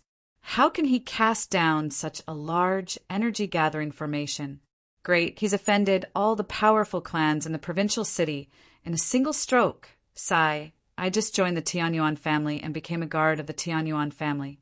Originally, I thought that I would have a good cultivation environment and development, but I never thought that the ancestor of the Tianyuan family doesn't know the rules of the provincial city at all. Look, the Tianyuan family has become the public enemy of the provincial city. It'll be very difficult for them to establish themselves in the provincial city in the future. I'd better leave the Tianyuan families as soon as possible Many guards and servants left the Tianyuan family without any hesitation. The Hua family and the Dong family had taken over all the shops and territory of the Tianyuan family, so it would be very difficult for them to develop in the future. Now that they had offended all the clans, they could see the end of the Tianyuan family. Immediately, quite a few people ran out of the Tianyuan family as quickly as they could. In the end, less than a third of them remained. Of course, these people were all recruited from the provincial city. None of the clansmen of the Emo clan and the Ando clan left. The people of the Emo clan and the Ando clan did not stop these people from leaving. This was because the people who had been recruited were willing partners with the Tianyuan family. They worked for the clan, and the clan would provide them with a cultivation environment, cultivation methods, divine crystals, and other resources as compensation. Emo Ling and Ando Fu flew into the air as well. They remained composed when they faced over a dozen gods. They clasped their hands at everyone with a smile before Emo Ling said, "Although our Tianyuan family has been established for a few days now, the clan is still not completely set up. As a result, it's still too early for you to come and congratulate us on the establishment of the Tianyuan family. Please return. Once everything is set up, the patriarch will personally send out invitations to you and formally announce the establishment of the Tianyuan family." The faces of the gods present darkened slightly when they heard Emo Ling's words. The Tianyuan family had basically taken away 40% of the origin energy in the provincial city. They had come to settle this matter, not to congratulate the establishment of the Tianyuan family. Emo Ling, we order your Tianyuan family to immediately remove the large energy-gathering formations and compensate us with 1,000,000 mid-grade divine crystals. Otherwise, your Tianyuan family definitely won't be able to stay in the provincial city for 3 days, said a god from the Dong family with a sunken face. 3 days? That's a little too long. Tianyuan family, you've taken so much origin energy that it's affected the cultivation speed of everyone in our whole family. If you don't compensate us with 10,000 high-grade divine crystals, your Tianyuan family definitely won't be able to stay in the provincial city for 2 days. Our Hua family will never allow you to continue existing, sneered the ancestor of the Hua family, Hua Luji. 10,000 high-grade divine crystals. The Hua family sure is greedy. The 1,000,000 mid-grade divine crystals that the Dong family wants will be compensated to the provincial city. In the end, the divine crystals will be split among all the clans. Yet the Hua family directly wants the Tianyuan family to compensate them with 10,000 high-grade divine crystals. Some gods from the Hua family grumbled. All of them could tell that Hua Luji truly intended to expel the Tianyuan family from the provincial city. Emo Ling and Ando Fu remained composed when faced with the unreasonable demands of the Dong family and Hua family. Ando Fu stroked his long beard and said, "We're not the patriarchs. We can't make decisions like removing the energy-gathering formations and compensating them either." The god from the Dong family's face turned cold. He said coldly, "Since you can't make decisions, I'll make decisions for you." As he said that, the god from the Dong family had already raised his hand. He directly pressed down gently on the Tianyuan family's estate below. With that, the origin energy in the surroundings immediately surged over. It condensed into a huge hand that was several hundred meters wide in a single instance, slamming down on the ground with tremendous might. The god from the Dong family was already a mid-god, so he did not fear Emo Ling and Ando Fu at all. He directly tried to destroy the Tianyuan family right before them. Emo Ling and Ando Fu's faces changed slightly, and they immediately tried to stop him. However, at this moment, a streak of light shot out from the forbidden grounds of the Tianyuan family's estate with lightning-like speed. It directly collided with the huge hand of energy from the Dong family's god. The god of the Dong family's attack was easily nullified, while the sword Qi shot into the sky and continued towards the god of the Dong family. Before he could even react, the sword Qi had pierced his chest. The god of the Dong family's face changed, and he vomited blood. His face was filled with shock as he stared fixedly at the forbidden grounds behind the Tianyuan family. Chapter 1797. Who is it? Who is it? He's actually so powerful, injuring a mid-god so easily. Is the person who did this the patriarch of the Tianyuan clan? The patriarch of the Tianyuan family is actually so powerful. Don't tell me the patriarch of the Tianyuan clan is an over-god. The gods from the various clans in the provincial city all felt very uneasy. Their hearts churned. Everyone disperse. Don't disturb my friend's breakthrough. If this happens again, I won't show any mercy. At the same time, a voice rang out from the forbidden grounds of the Tianyuan family. It was calm and did not contain any emotions at all. The forbidden grounds were enveloped by formations, so the senses of the souls of the gods were unable to enter. As a result, they had no idea what was going on inside. It's that person's voice. Hearing this somewhat familiar voice, Huoluji's expression became extremely unsightly. His mind immediately surfaced a few days ago. In the Sun family's discussion hall, the young man who snatched this piece of land from his hands. That young man is actually so powerful, injuring a mid-god with a single strike. His strength has even surpassed late gods. Is he an over-god? Huoluji immediately paled. No, that's impossible. It's impossible for him to be an over-god. There are only so many over-gods in the divine kingdom of Pingtian. They're all supreme existences. So why would they be so bored as to come to the Dong and province to buy land? That's completely unnecessary. Huoluji rejected his guess as much as he could. According to the rules of the divine kingdom of Pingtian, all overgods had the right to take over a province and turn it into their own territory. The entire provincial city would be their territory, so there was no need for them to buy the land of the Sun family like Genshin had done. Moreover, the land he had bought belonged to a region that was relatively lower in level. This was not something an overgod would do. At this moment, another two figures flew over from the distance with lightning speed. They arrived above the Tianyuan family in a while. One of them was a middle-aged man in a red suit. The other was a handsome young man who looked to be in his 20s. The gods in the surroundings immediately clasped their fists humbly when they appeared. Many of them even showed fear in their eyes. This was because the two of them were the three great experts of the Dong and province alongside Nanyun Tong. They were both late gods. I am Dong Yunjian. I have come to visit the patriarch of the Tianyuan clan. I am Fire Lord.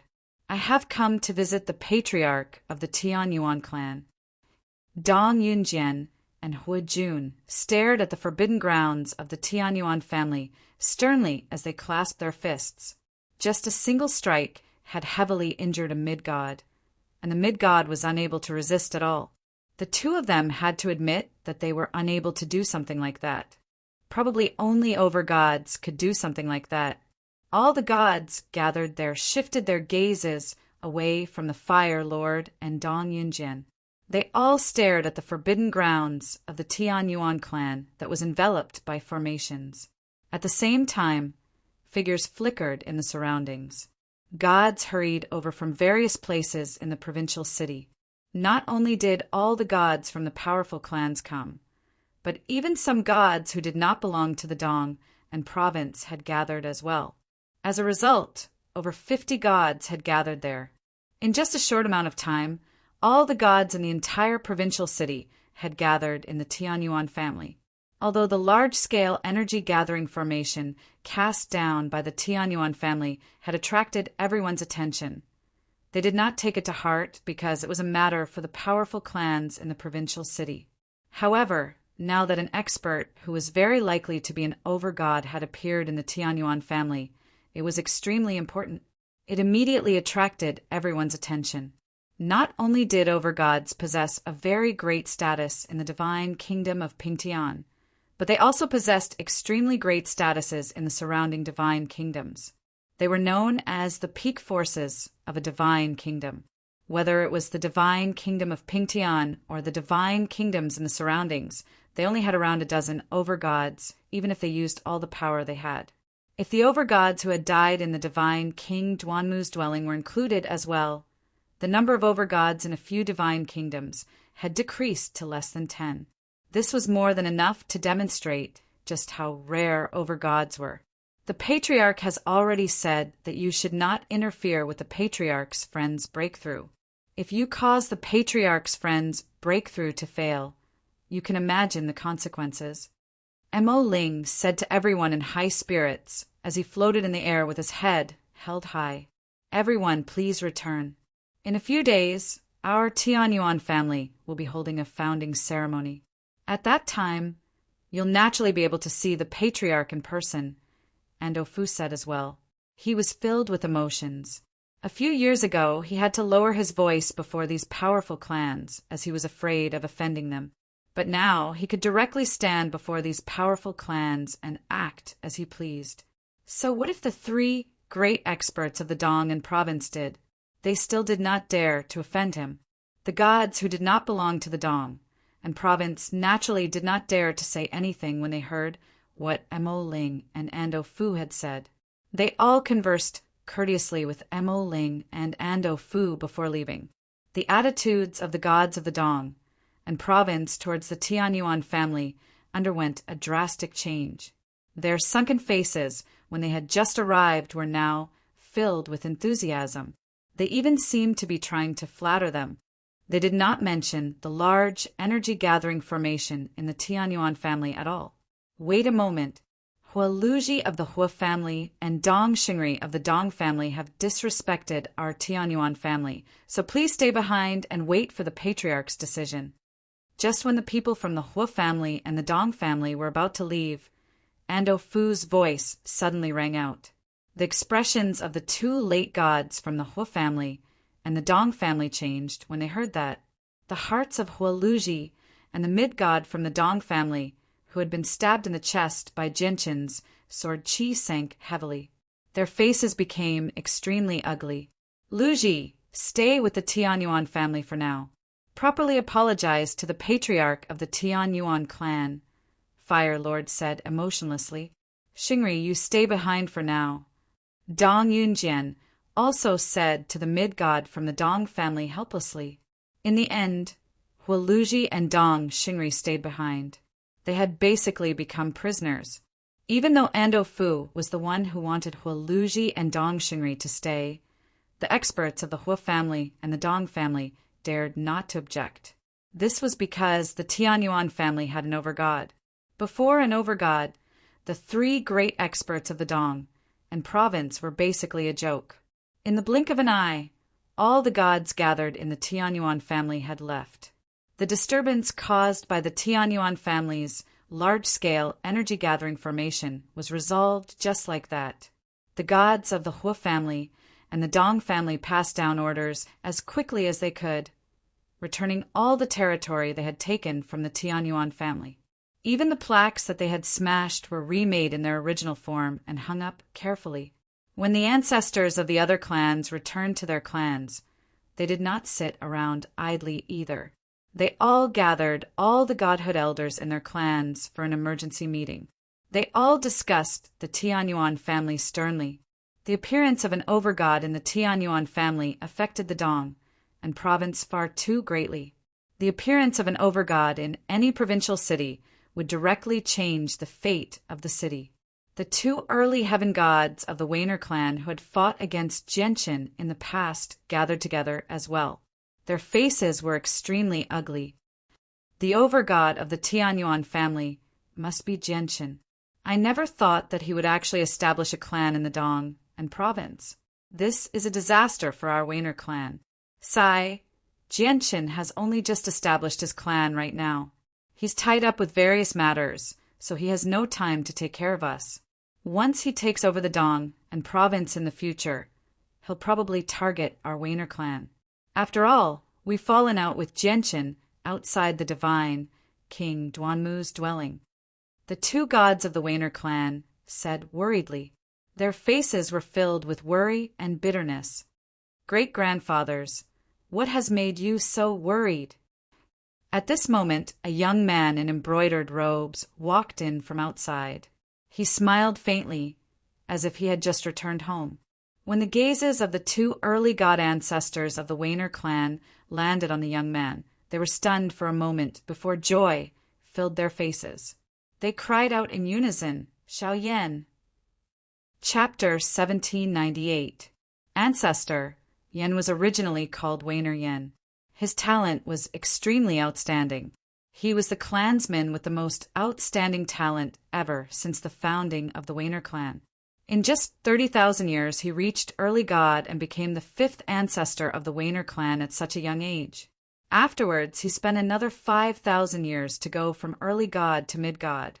Even with the entire divine kingdom of Pingtian in perspective, there were very few people who could match up to him with such talent and cultivation speed. As for the Wainer clan, they had high hopes for Wainer Yen. After breaking through to mid-god, Wainer Yen ventured out alone. Now, he had finally returned to the clan. "Grandpa Tsong, Grandpa Xuanguang, why don't I see Grandpa Sun and Grandpa Ti?" Wainer Yen smiled faintly. He seemed very close. The Grandpa Sun and Grandpa Ti he spoke of were naturally the two mid-gods of the Wainer clan, Wainer Sun and Wainer Ti. Wainer Yen was one of the ancestors of the Wainer clan now. In terms of status, he was no weaker than the other ancestors of the god realm. However, due to his age, he always referred to the ancestors of the Wainer clan as great-grandfather. Wainer Tsong and Wainer Xuanguang's faces became gloomy when they heard that. They said, "Xiao Yan, far too many things have happened in the Dong and province in the past few years. Your Grandpa Sun and Grandpa Ti are already dead." "What? Grandpa Sun and Grandpa Ti are already dead?" Wainer Yan's face suddenly changed. His smile immediately vanished, and he became sorrowful. Afterwards, Wainer Tsong and Wainer Xuanguang explained everything that had happened in the past few years, including the opening of the Divine King's dwelling and the battle with Jianchen outside the Divine King's dwelling. They hid nothing at all.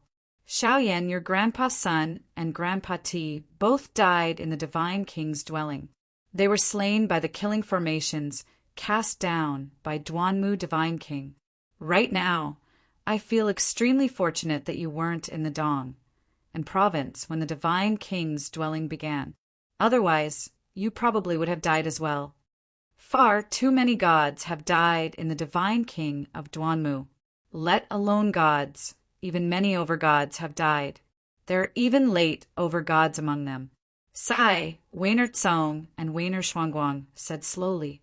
Now that they mentioned the Divine King's dwelling, their eyes no longer burned with passion. There was only a hint of calmness and melancholy. "Grandpa Sun, Grandpa Ti, why did you leave just like that? You didn't see me rule over the entire Dong and province. You didn't see the day our Wainer clan became the greatest clan in the Dong and province," Wainer Yen murmured. He was filled with sorrow. Wainer Tsong and Wainer Xuanguang's eyes immediately narrowed when they heard Wainer Yan's words. They stared at Wainer Yen as disbelief filled their faces. At the same time, they were filled with eagerness and excitement. Even the Hua family, Dong family, and Nanyin clan did not dare to say something as grand as ruling over the entire Dong and province and becoming the greatest clan in the province. This was because late gods did not possess the strength to rule over an entire provincial city. Although late gods were peak experts in the Dong and province, there were still plenty of other powerful clans in the province. However, it had to be known that there were quite a few gods in the other powerful clans in the Dong and province. Early and mid-gods were not their opponents in single combat, but when 2 or 3 mid-gods worked together, they could fend off a late god. It was impossible for a late-stage celestial god to rule a county city. If a late-stage celestial god wanted to rule a county city, the other superior clans would definitely band together to resist. Once faced with experts of the same level who outnumbered them by several times, even a late-stage celestial god would fall. As a result, all the clans that ruled over provincial cities in the divine kingdom of Pingtian, or even in the many divine kingdoms in the surroundings, possessed over gods. Only sovereigns could do whatever they wanted in a county. "Xiao Yan, what's your current cultivation?" Waynard Song asked.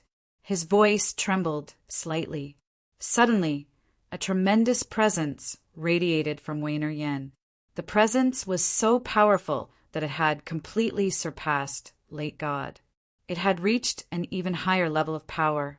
Waynard Song and Waynard Xuanguang were greatly shocked when they sensed the chilling presence. Shock filled their faces, as well as unconcealable excitement. Overgod.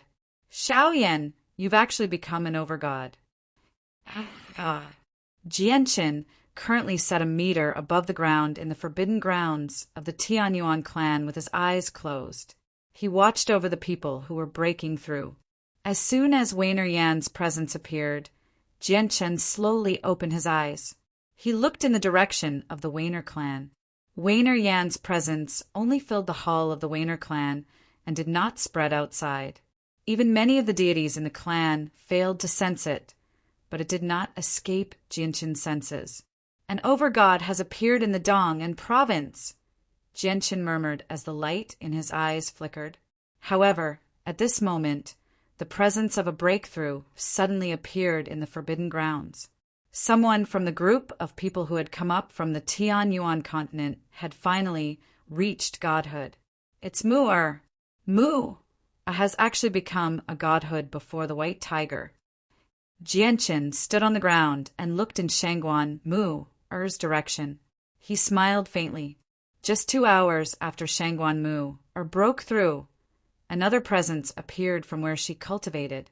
Vaguely, a sense of killing intent permeated the surroundings, causing the temperature in the surroundings to become rather cold.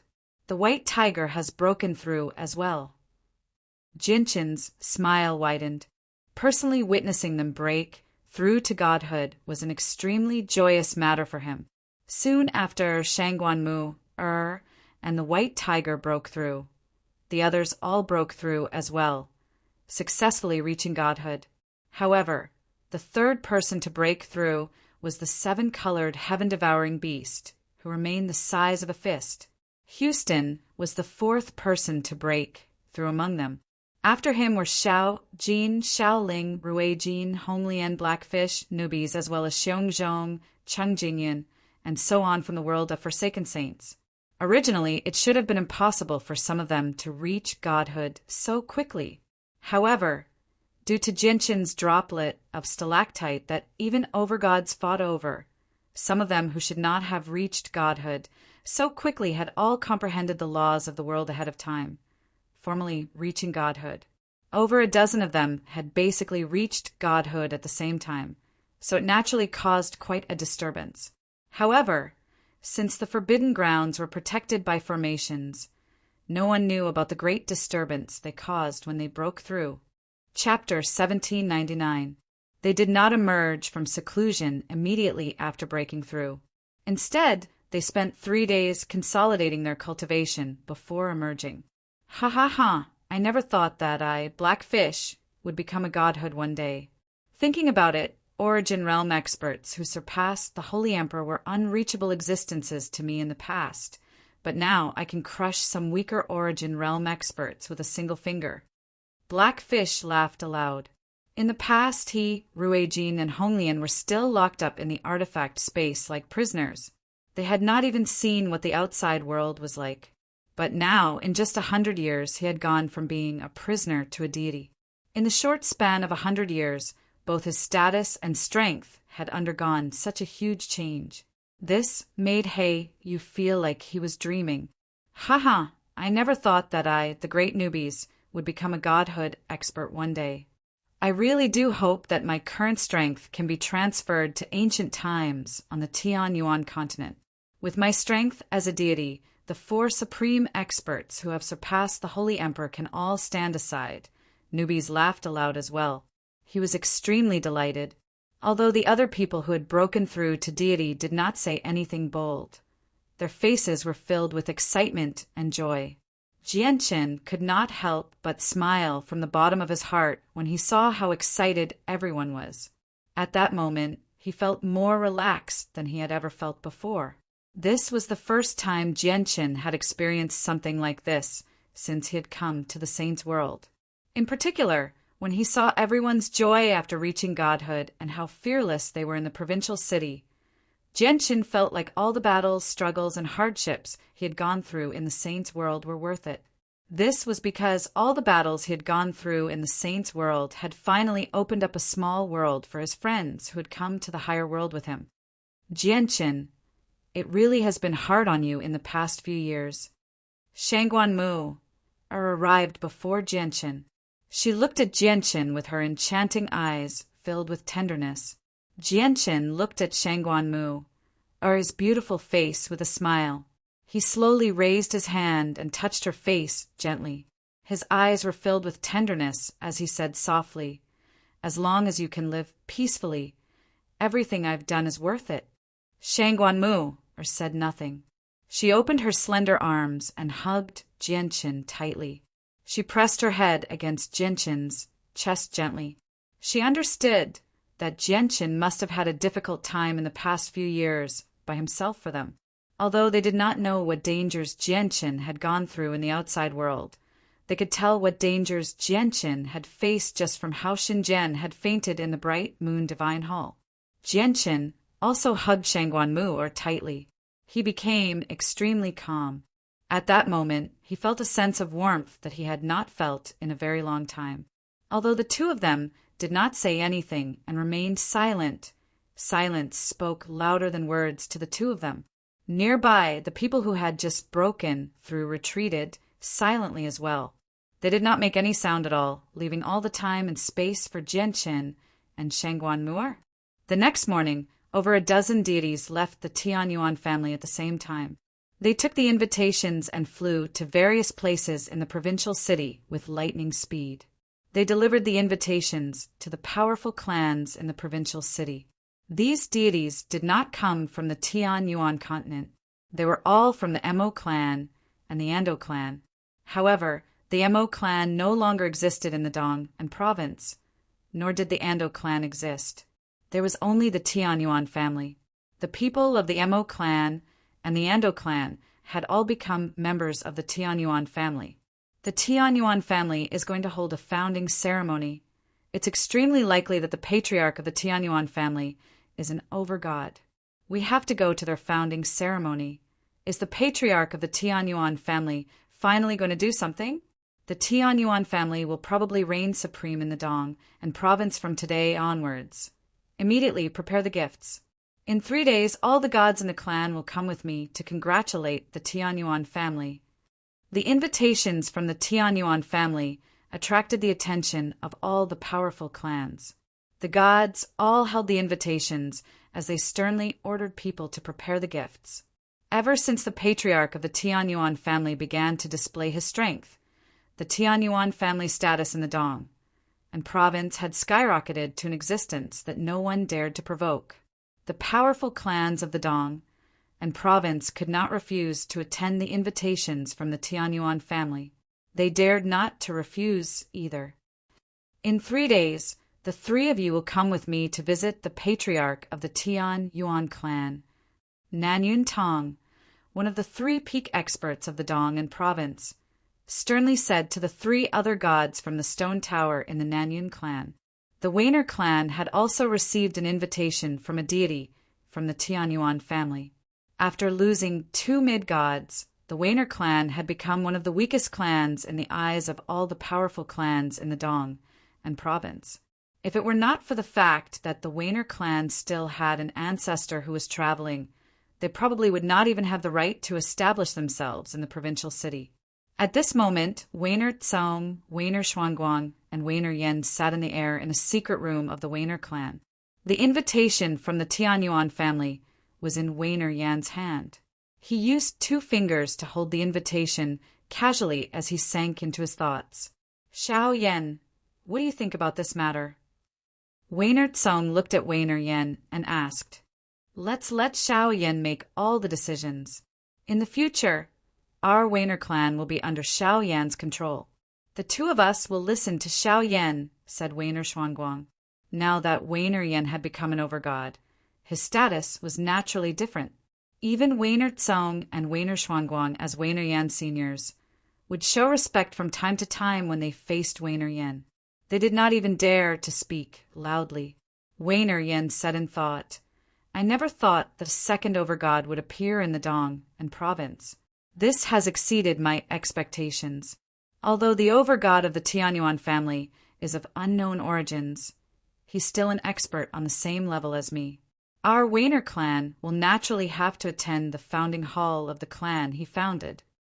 2 overgods have appeared in a provincial city. Just who will be in charge of the city in the future, let alone in the divine kingdom of Pingtian. Something like that had never happened before. Even in the surrounding divine kingdoms, there had never been a case of 2 overgods in a single provincial city. Only the royal capital of a divine kingdom would be a place where all the overgods gathered." Wainer Yen sneered when he heard that. He said, "Our Wainer clan will naturally be in charge of the Dong and province. Our Wainer clan is the true clan of the Dong and province. As for the Tianyuan family, if they want to remain in the Dong and province, I naturally won't have any objections. Instead, I'll welcome them. I'll even give them a sizable piece of land." Chapter 1800. There were no absolute secrets in the world. Soon after the Tianyuan family sent invitations to the powerful clans in the provincial city, the news that the newly founded Tianyuan family was about to establish themselves spread through the provincial city. When the Tianyuan family had just been founded, very few people paid any attention to them. As a matter of fact, many people did not even take them seriously. However, it was completely different now. Although only the gods knew that it was extremely likely for the patriarch of the Tianyuan clan to be an overgod in the provincial city, most people did not understand the truth about the Tianyuan family at all. However, just from the fact that the Tianyuan clan had cast down such a huge energy-gathering formation in the provincial city and still managed to remain unscathed, many people could tell that the Tianyuan clan was anything but simple. As a result, basically everyone in the provincial city paid attention to the Tianyuan family now. Anything that had anything to do with the Tianyuan family would attract everyone's attention. Naturally, the Tianyuan family's founding ceremony was no exception. Extremely far away from the provincial city was a colossal city. It lay on the ground like a primordial beast. Just the ancient walls that gave off the presence of time were several thousand meters tall. From afar, it seemed like a wall that extended into the sky. This city wall could really be described as towering into the clouds. His aura was grand and imposing, incomparably majestic. The city was boundlessly vast, several dozen times larger than the Dong and province. Just going from the eastern gate to the western gate of such a colossal city would take quite a long time. Some ordinary people would not even be able to cross such a distance in their entire lives. The colossal, majestic city was the royal capital of the divine kingdom of Pingtian. In the center of the imperial city, an ancient and majestic imperial palace was built here. This was the holiest and most revered place in the divine kingdom of Pingtian. This was because the divine king and the grand imperial protector resided there. The 2 of them were the most powerful existences in the divine kingdom of Pingtian. They were also the only 2 divine king experts in the divine kingdom of Pingtian. At this moment, 2 people sat on the ground in a majestic hall in the depths of the imperial palace. They stared at the chessboard before them with full concentration. One of them was a white-bearded old man in white robes. He had a long beard and a white beard. The old man seemed extremely ordinary, just like an ordinary person. His appearance was the type that would not attract any attention in a crowd. The other person was a middle-aged man in violet robes. His face was resolute, and his eyes shone brightly. He gave off a dignified feeling. Moreover, the middle-aged man faintly emitted the aura of a ruler. The middle-aged man was the divine king of the divine kingdom of Pingtian. The old man who sat before the divine king was the grand imperial protector of the divine kingdom of Pingtian. A Tianyuan family has appeared in the Dong and province. According to the information from our subordinates, the Tianyuan family was probably founded by Jianshin. Pingtian, what do you think about this? The grand imperial protector held a white chess piece in his hand. His hand hovered in the air for quite some time as he asked calmly, "Imperial Protector, you once had an extremely high evaluation of Jianqin. He was even able to repel Qianlong, so this person is extraordinary. It's even possible for him to become a divine king in the future. Although Jianqin seems to have appeared out of nowhere and his origins are a little unclear, that's not important. What's important is that he's interested in developing in our divine kingdom of Pingtian, so I'll naturally welcome him. After all, with every additional overgod in our divine kingdom of Pingtian, the strength of our divine kingdom of Pingtian will increase," said the divine king of the divine kingdom of Pingtian. "You're thinking the same thing. Whether Jianqin is a part of our divine kingdom of Pingtian or not, we need to rope him in. Even if we ignore Jianqin's strength, just his background is worth it." The Grand Imperial Protector stroked his beard gently and said indifferently. The divine king raised an eyebrow when he heard that. He said, "Are you referring to the soul that Jianqin assisted in the divine king's dwelling and the young man who saved Jianqin?" "That's right. Before God King Duanmu died, he already had half a foot in the primordial realm. With the protection of the power of laws he cast down, even the two of us would need to expend some effort to get through it. However, that soul actually managed to enter, and the young man who appeared afterwards was actually protected by the Divine King. That means the organization behind him has a primordial realm expert, after all," said the Grand Imperial Protector. The Divine King nodded. After a moment of thought, he called out, "Xiandou!" With that, a burly, middle-aged man in black robes walked in from outside. He clasped his fist towards the Divine King and the Imperial Protector as a sliver of respect appeared on his face. The burly man, called Xiandou, was an overgod as well. The Tianyuan family of the Dong and province is about to hold a ceremony to establish themselves. Xiandou, go to the Tianyuan family with a generous gift and congratulate the patriarch of the Tianyuan clan for me," the Divine King said firmly. "Yes, Your Majesty." Xiandou clasped his fist before backing away. In the frigid snow province of one of the 36 provinces of the divine kingdom of Pingtian, Bing Lu stood before a lofty mountain of ice with a hunched back. A middle-aged man in luxurious robes stood behind him politely.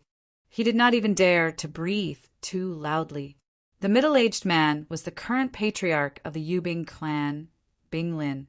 Bing Lin prepare a generous gift and personally head to the Dong and province to congratulate the establishment of the Tianyuan family. At the same time, send my regards to the patriarch of the Tianyuan clan, Bing Lu said without even looking back. Yes, ancestor. At the same time, Yu Fengyan, Fengbuel, and Eugene sent people to the Dong and province as well. Out of the 5 overgods who had worked with Jianqin in the divine king's dwelling, only Ling Hogong did not react at all. Ever since Ling Hogong left the divine king's dwelling, he seemed to have vanished into thin air. No one knew where he was. 3 days later, the Tianyuan family in the Dong and province was particularly lively. All the powerful clans in the provincial city had arrived early with generous gifts. They had all arrived at the Tianyuan family, and the people who led them were all gods. All of them smiled from ear to ear as they spoke extremely politely. Even though the Hu family and the Dong family still had a god imprisoned in the Tianyuan family, they did not dare to show any displeasure at all. It was as if they had completely forgotten about this matter. Chapter 1801. This was because they all guessed that the patriarch of the Tianyuan clan was probably an overgod. An overgod had come to the Dong and province and even founded a clan. Without a doubt, the entire provincial city would be under his control. Even the royal city would not interfere. So the powerful clans naturally did not dare to offend him. The patriarch of the Yubing clan has come to congratulate the Tianyuan family on its founding.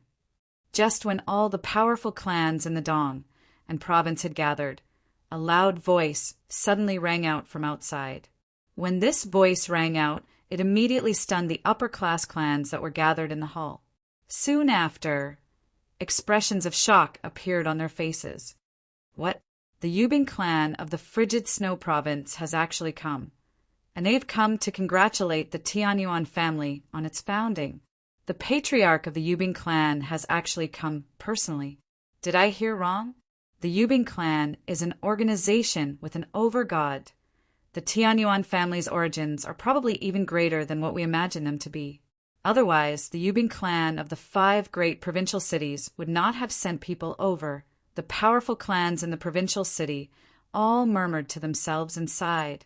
However, the following announcement left the ancestors of the powerful clans tongue-tied once again.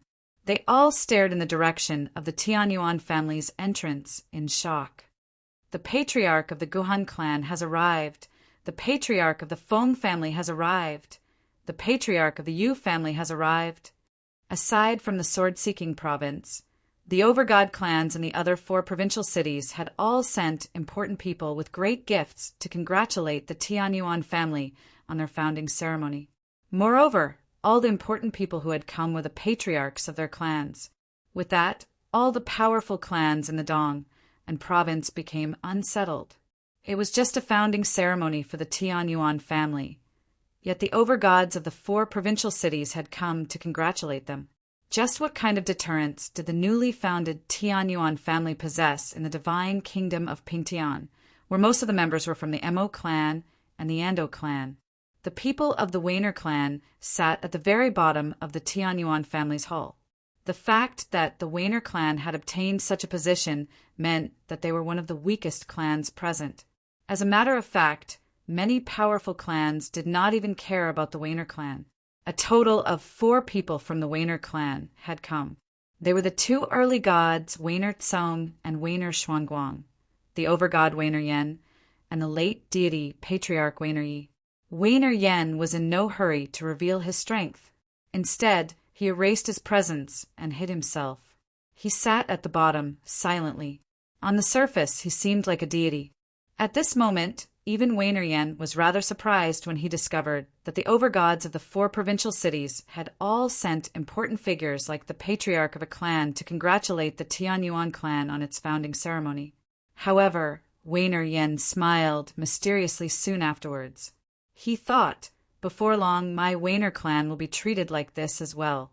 I will make the Wainer clan proud and prosperous because of me. The 4 patriarchs of the Yubing clan, Guhan clan, Feng family, and Yu family walked side by side into the Tianyuan family's hall. They all greeted Mo Ling and Ando Fu, who had come to receive them with smiles. They exchanged some pleasantries, and all of them lowered themselves very much.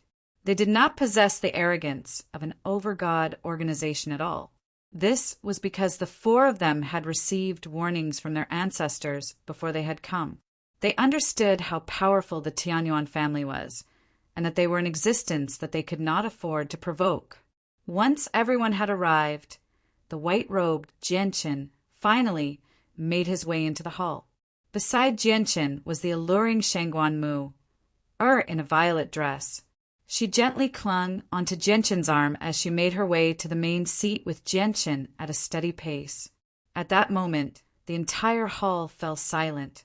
Whether it was the ancestors of the powerful clans or the patriarchs of the 4 provincial cities, they all held their breaths as they stared at Jianqin. As for Shangguan Mu, although she was even more beautiful than a celestial immortal, clearly no one paid any attention to her at this moment.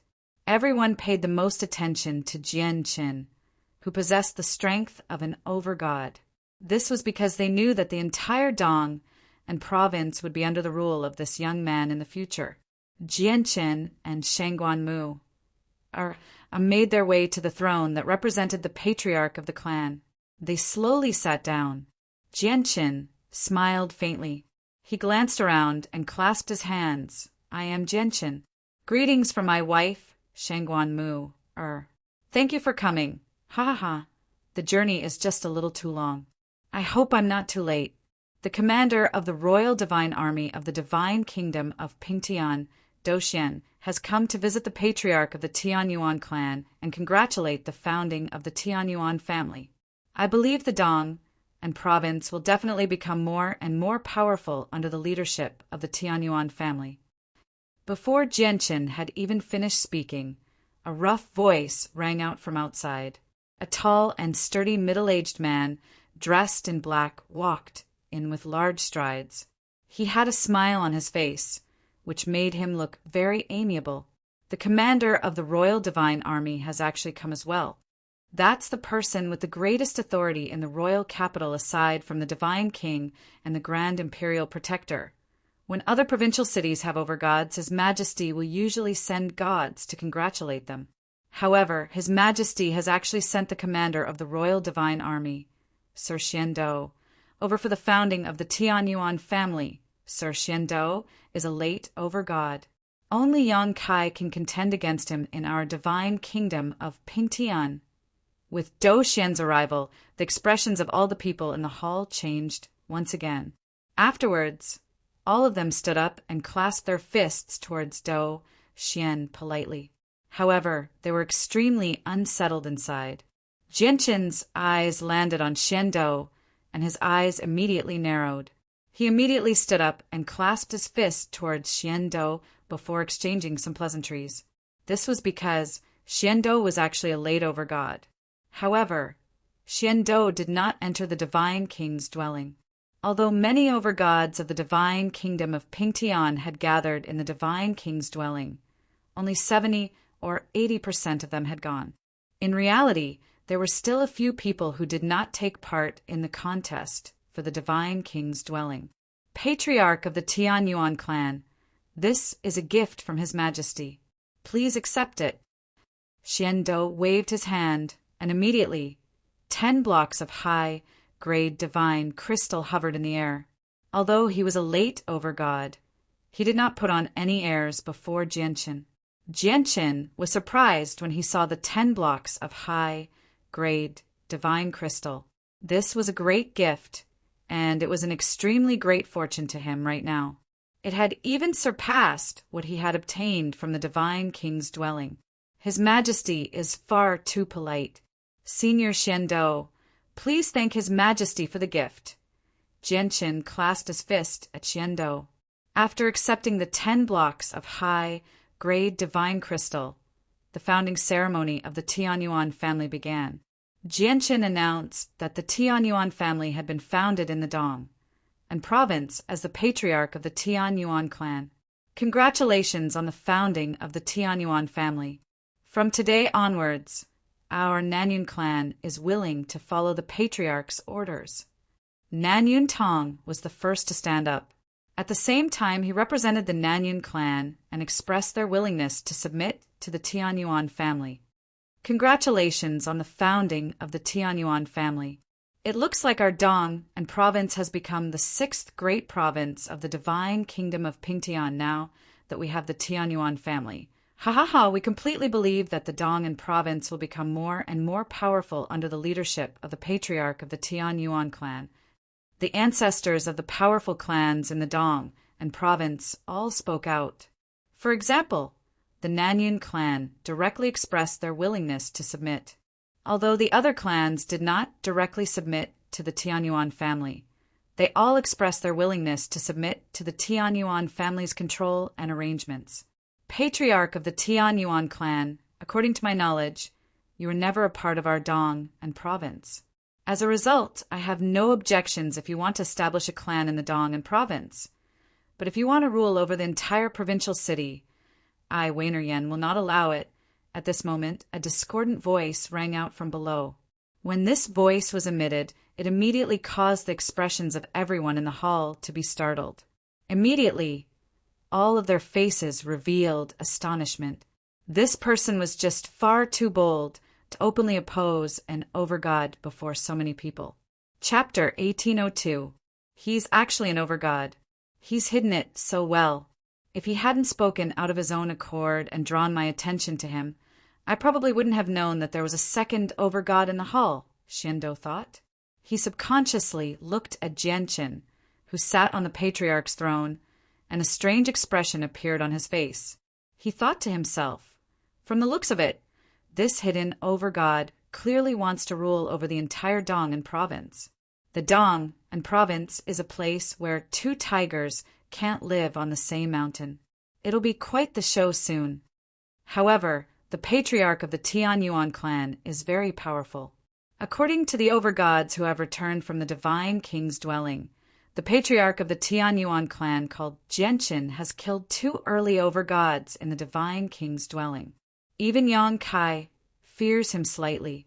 Moreover, the patriarch of the Tianyuan clan has some ties with the old men from the 5 provincial cities. A gleam of light flickered through Xiando's eyes. Although he had never been to the divine king's dwelling, many overgods in the royal capital had, so he naturally knew about the situation in the divine king's dwelling. With his identity as a commander of the royal divine army and his cultivation as a late overgod, it was naturally nothing difficult for him to learn about the situation in the divine king's dwelling from the other overgods in the royal capital. When Wainer Yen openly spoke out against Genshin before everyone, all the ancestors of the powerful clans in the hall naturally looked towards Wainer Yen.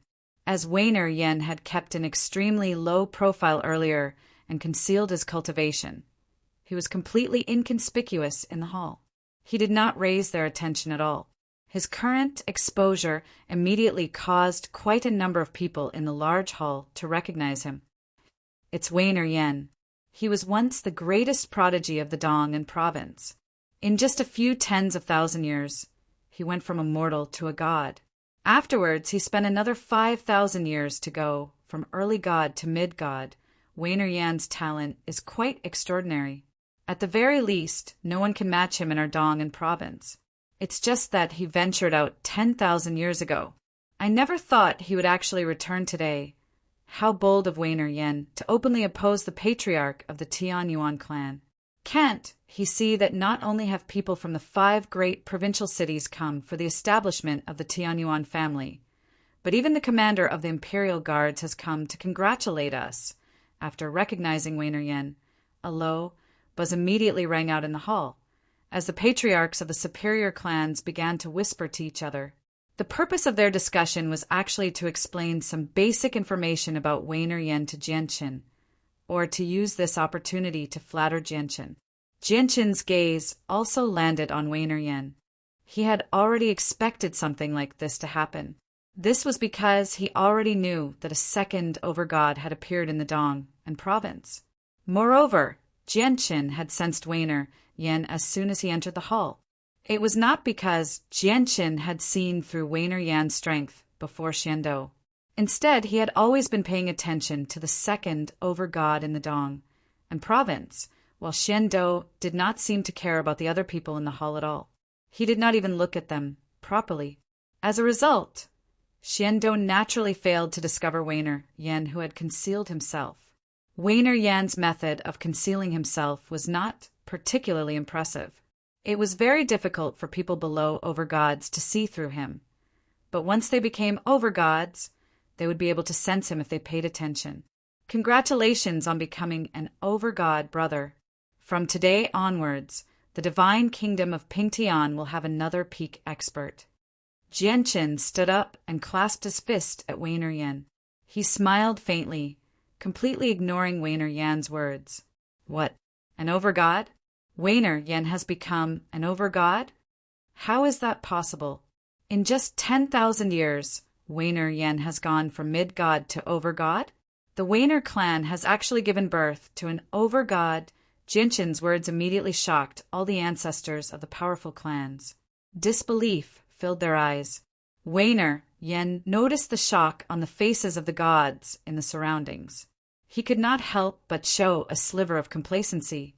He made his way over steadily and stood in the center of the hall with his back straight. He also clasped his fist at Genshin. I am Wainer Yen. I would also like to congratulate the patriarch of the Tianyuan clan for becoming the second overgod of our Dong province. With the patriarch of the Tianyuan clan, our Dong province can be called the greatest province in the divine kingdom of Pingtian without a doubt. Wainer Yen referred to Genshin as the second overgod of the Dong province. He was basically announcing to everyone that he was the first overgod of the Dong province. At the same time, he was even more determined with what he said afterwards, directly claiming that the Dong province belonged to him. Without a doubt, he was announcing to Jianqin that the Dong and province belonged to him, Wei-ner-yen. All the ancestors of the powerful clans gathered there held their breaths. They were all experienced, so they could naturally tell what Wei-ner-yen was implying. Their faces all became rather strange as some eagerness appeared. They all understood that the patriarch of the Tianyuan clan was probably going to engage in a fierce battle with Wei-ner-yen. At this moment, Wei-ner-yen clasped his fist at Xiando, who was watching on from one side. He immediately dismissed his arrogance and said sincerely, "In a few days our Wei-ner clan will be holding a celebration as well. At the same time, we will be setting down the rules of the Dong and province. I hope that Senior Xiando will give me the honor of coming to our Wei-ner clan when the time comes." Xiando clasped his hands at Wei-ner-yen and said, "Once the Tianyuan family celebration is over, I will have to return to the royal capital immediately to report to His Majesty. I probably won't be able to make it in time for your clan's celebration." Xiando did not care about the Wei-ner clan celebration at all. Although the divine kingdom of Pingtian had gained an overgod, which was extremely significant to the entire divine kingdom, where the divine king would reward him with great gifts almost every time, there was no need for him, a mighty late overgod commander of the royal divine army, to pay a personal visit. Normally, he would send a late god as an envoy. The Tianyuan family was an exception. Wei-ner-yen's expression changed slightly. Naturally, he could tell what Xiando was implying. Their Wei-ner clan did not have the right to invite him. When the Tianyuan family held their celebration, Xiando would personally visit them with great gifts. However, when the Wei-ner clan held their celebration, Xiando refused to show up. Without a doubt, this meant that their Wei-ner clan was not as great as the newly established Tianyuan family. This made Wei-ner-yen's face darken slightly. Chapter 1803. It looks like the commander of the Royal Divine Army, Sir Xiando, doesn't have high hopes for the Wei-ner clan, even though the Wei-ner clan has produced an overgod Wei-ner-yen. However, Sir Xiando seems to have received orders from the Divine King to personally visit the patriarch of the Tianyuan clan. As a result, instead of saying that Sir Xiando doesn't have high hopes for the Wei-ner clan, it's better to say that the Divine King doesn't have high hopes for Wei-ner-yen. Xiando's attitude made the hearts of all the ancestors in the hall jump. Their gazes towards the patriarch of the Tianyuan clan, Jianqin, changed slightly once again. This was because they had already realized that the Tianyuan clan would probably still be in charge of the Dong and province in the future. However, even with that being the case, they still did not dare to show any disrespect towards the Wei-ner clan as the supreme ancestors of the clans. After all, the Wei-ner clan had become an overgod clan now. Even though Xiando's attitude made Wei-ner-yen feel rather conflicted, Xiando was still a late overgod, so there was nothing Wei-ner-yen could do to him. Afterwards, he looked at Jianqin and clasped his fist. "In a few days, my Wei-ner clan will be holding a ceremony to officially announce to the 36 provinces of the divine kingdom of Pingtian that our Wei-ner clan has become an overgod organization. At the same time, we will be in charge of all matters in the Dong and province, as well as giving out some rules and regulations. I hope the patriarch of the Tianyuan clan will be willing to attend," Wei-ner-yen said with an unquestionable forcefulness. Even though he knew that the patriarch of the Tianyuan clan was an overgod like him, he did not see any fear on his face at all. He had even said that he wanted to rule over the Dong and province. Jianqin's expression did not change. He sat on the patriarch's throne and looked at Wei-ner-yen from above. He said indifferently, "It would be rude if I don't reciprocate.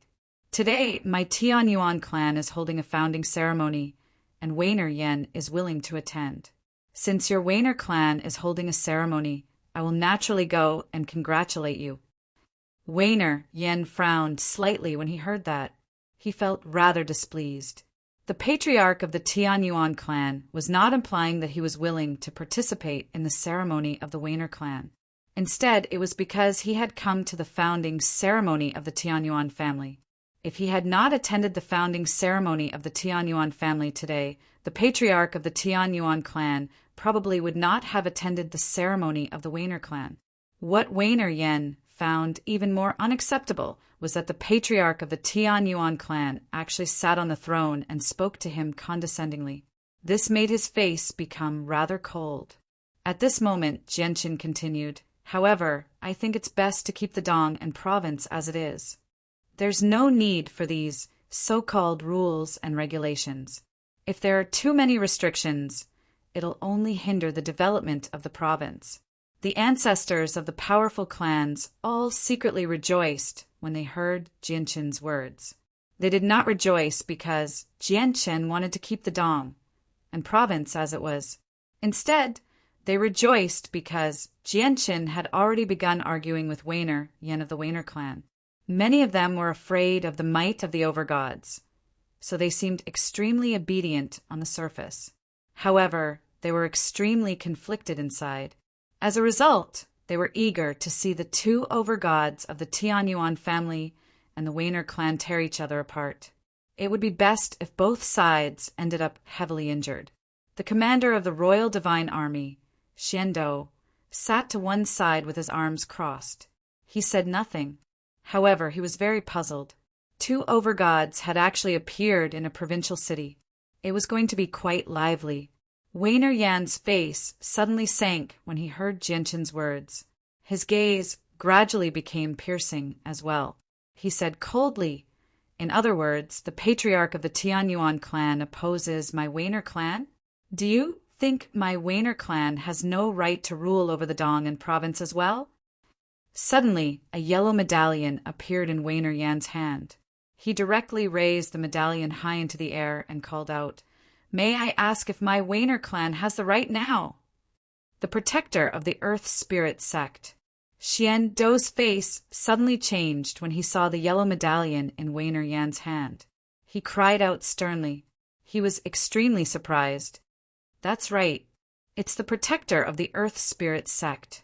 Wainer Yan was very satisfied with Xiando's expression. He could not help but show a sliver of arrogance. The faces of the ancestors of the powerful clans changed slightly when they heard him mention the Earth Spirit sect. They all looked at Wainer Yan in disbelief. "Commander Xian, may I ask what the Earth Spirit sect is?" Jianqin asked Xiando secretly. He had not been in the Dong and province for very long, so he naturally did not know anything about the Earth Spirit sect. A sliver of surprise appeared on Xiando's face when he heard Jianqin's question. He had probably never thought that the patriarch of the Tianyuan clan would not have heard of the Earth Spirit sect, even though he was an overgod. However, Xiando explained patiently to Jianqin, "The Earth Spirit sect is one of the two peak sects of the Heavenly Moon Empire. They are extremely powerful. It's said that they have 5 or 6 divine king realm experts, and even more overgods. It's not something that our divine kingdom of Pingtian can compare to. I never thought that Wainer Yen would actually become a protector of the Earth Spirit sect. A position like that has a certain status in the Earth Spirit sect. Jianqin, this will be rather troublesome." Xiando's voice became rather stern when he mentioned Wainer Yan's identity. Although Wainer Yen was only an early overgod, the sect behind him was not to be trifled with. The Heavenly Moon Empire? The Earth Spirit sect? Looks like I need to find some time to properly understand the cloud plane, Jianqin thought. He discovered that his understanding of the cloud plane was still far too limited. Patriarch of the Tianyuan clan, Commander Xiando, may I ask if you have any objections now? Wainer Yen asked Jianqin and Xiando arrogantly as he held the protector medallion of the Earth Spirit sect. Xiando frowned slightly. Clearly, he was slightly fearful of Wainer Yan's identity. If they offended a protector of the Earth Spirit sect, it would not be a good thing for the divine kingdom of Pingtian. This was because the Earth Spirit sect was just too powerful. Even in the Heavenly Moon Empire, they were one of the 2 peak sections. Even the imperial family of the Heavenly Moon Empire was slightly fearful of these 2 sections. Wainer Yen, I still stand by what I said before. It's best if the Dong and province remains the same, Genshin said. He showed no fear at all. He had already established his own clan in the Dong and province, so he naturally would not allow an early overgod to step on his head. Although he had no interest in ruling the provincial city, it was impossible for him to remain in the city forever. He would have to leave sooner or later. As a result, he needed to maintain the stability of his Tianyuan family in the Dong and province before he left. If that's the case, there's no need for your Tianyuan family to remain in the provincial city. Piss off! Weiner Yen was furious. With that, he charged towards Genshin with lightning speed. He clenched his right hand into a fist and directly threw it towards Genshin's face. A cold light flickered through Genshin's eyes. He suddenly stood up and protected Shangguan Mu, behind him. His fingers formed a sword, and a resplendent streak of light immediately shot out to receive Weiner Yan's fist. Chapter 1804. Boom! The sword chi from Genshin's fingertip collided with Weiner Yan's fist, immediately erupting with the sound of a car door. However, Weiner Yan's fist was extremely tough. His fist was enveloped by a layer of powerful power of laws, directly taking on Genshin's sword chi with his body. Genshin's sword chi immediately shattered under Weiner Yan's punch, dispersing into the surroundings as countless strands of sword chi. Weiner Yan's body trembled slightly as well. He staggered a few steps back uncontrollably. A gash had appeared on his head as blood oozed out. At the same time, defensive formations immediately appeared in the discussion hall, blocking the shockwaves of energy. However, the defensive formations were created by Mo Ling and Ando Fu, so their defensive abilities were limited. They were more than enough to block the attacks of gods, but they were extremely fragile before the shockwaves of energy from a battle between overgods. As soon as the defensive formations appeared, they were shattered by the powerful shockwaves from Genshin and Weiner Yan's battle. As the energy ripples spread and wreaked havoc, all the heavenly god ancestors of the powerful clans gathered in the hall were caught in the crossfire. Many of their faces changed as they staggered backwards under the powerful energy ripples. Some of them even had blood dripping from the corners of their mouths as their faces paled. Clearly, they had suffered some minor injuries. Only the three late gods of the Dong and province managed to remain where they were with their great cultivations. However, they did their best to block the shockwaves. The discussion hall shook violently. Even though the materials used to construct the discussion hall were extremely tough, it was unable to withstand the attacks of an overgod without the protection of powerful formations. With a heavy thud, the majestic discussion hall directly collapsed, reduced to a pile of ruins. Dust filled the air as dust kicked into the air. Genshin remained standing before the patriarch's throne. At this moment, only the throne behind him remained intact. Naturally, Shangguan Mu, who was protected behind him, was unscathed as well. However, both Genshin and Shangguan Mu, faces had become extremely sunken at this moment. Today was the founding ceremony of the Tianyuan family. On such a sacred day for the Tianyuan family, the overgods of the Weiner clan had actually struck out without any regard for the occasion, tearing down the discussion hall of the Tianyuan family. Their actions were basically a slap to the Tianyuan family's face. All the ancestors of the powerful clans in the Dong and province could not help but look at each other as they stared at the collapsed discussion hall. They had directly destroyed the discussion hall of the Tianyuan family on such an important day. This made all of them realize that the grievances between the Tianyuan family and the Weiner clan were huge. Mu, you can leave first. Protect yourself. Genshin's face was extremely sunken. His gaze was as cold as a sword, and a powerful killing intent flashed through his eyes. He said to Shangguan Mu softly. His eyes were filled with sharpness as he stared at the fearless Weiner Yen. Be careful. Shangguan Mu, said gently from behind Genshin. She slowly backed away. She knew that Genshin had truly been angered. Weiner Yen gradually became stern as well. Although he had expected a result like this before he had taken action, he did not take it to heart at all. Even though Jianqin was also an overgod, he did not take it to heart either because he was a protector of the Earth Spirit sect, let alone the commander of the Royal Divine Army, Xiando, who had to fear him. Even the Divine King would have to consider the consequences carefully if he wanted to touch him. As a result, he did not fear the Tianyuan family at all with such a powerful background. However, his heart suddenly skipped a beat when he saw the sharp, murderous gaze of the patriarch of the Tianyuan clan. He had a very bad feeling, so he immediately raised his guard secretly. Suddenly, Jianqin shot into the air. A layer of powerful and sharp sword qi permeated his surroundings, shining with bright white light. He seemed to have become a huge sword as he flew out of the city with lightning speed. "Wainer Yen, I'll be waiting for you outside the city. I'd like to see just how capable a protector of the Earth Spirit sect is to act so recklessly in my Tianyuan family." Jianqin's voice boomed out like thunder, echoing through the entire city. Wainer Yen could hear the contempt and provocation in Jianqin's voice. He immediately frowned, and with a cold snort, he directly chased after Jianqin. 1,000,000 kilometers away from the provincial city, Jianqin hovered 10,000 meters in the air with a sunken face. His white clothes fluttered in the wind, and his hair danced in the wind as he glared at Wainer Yen.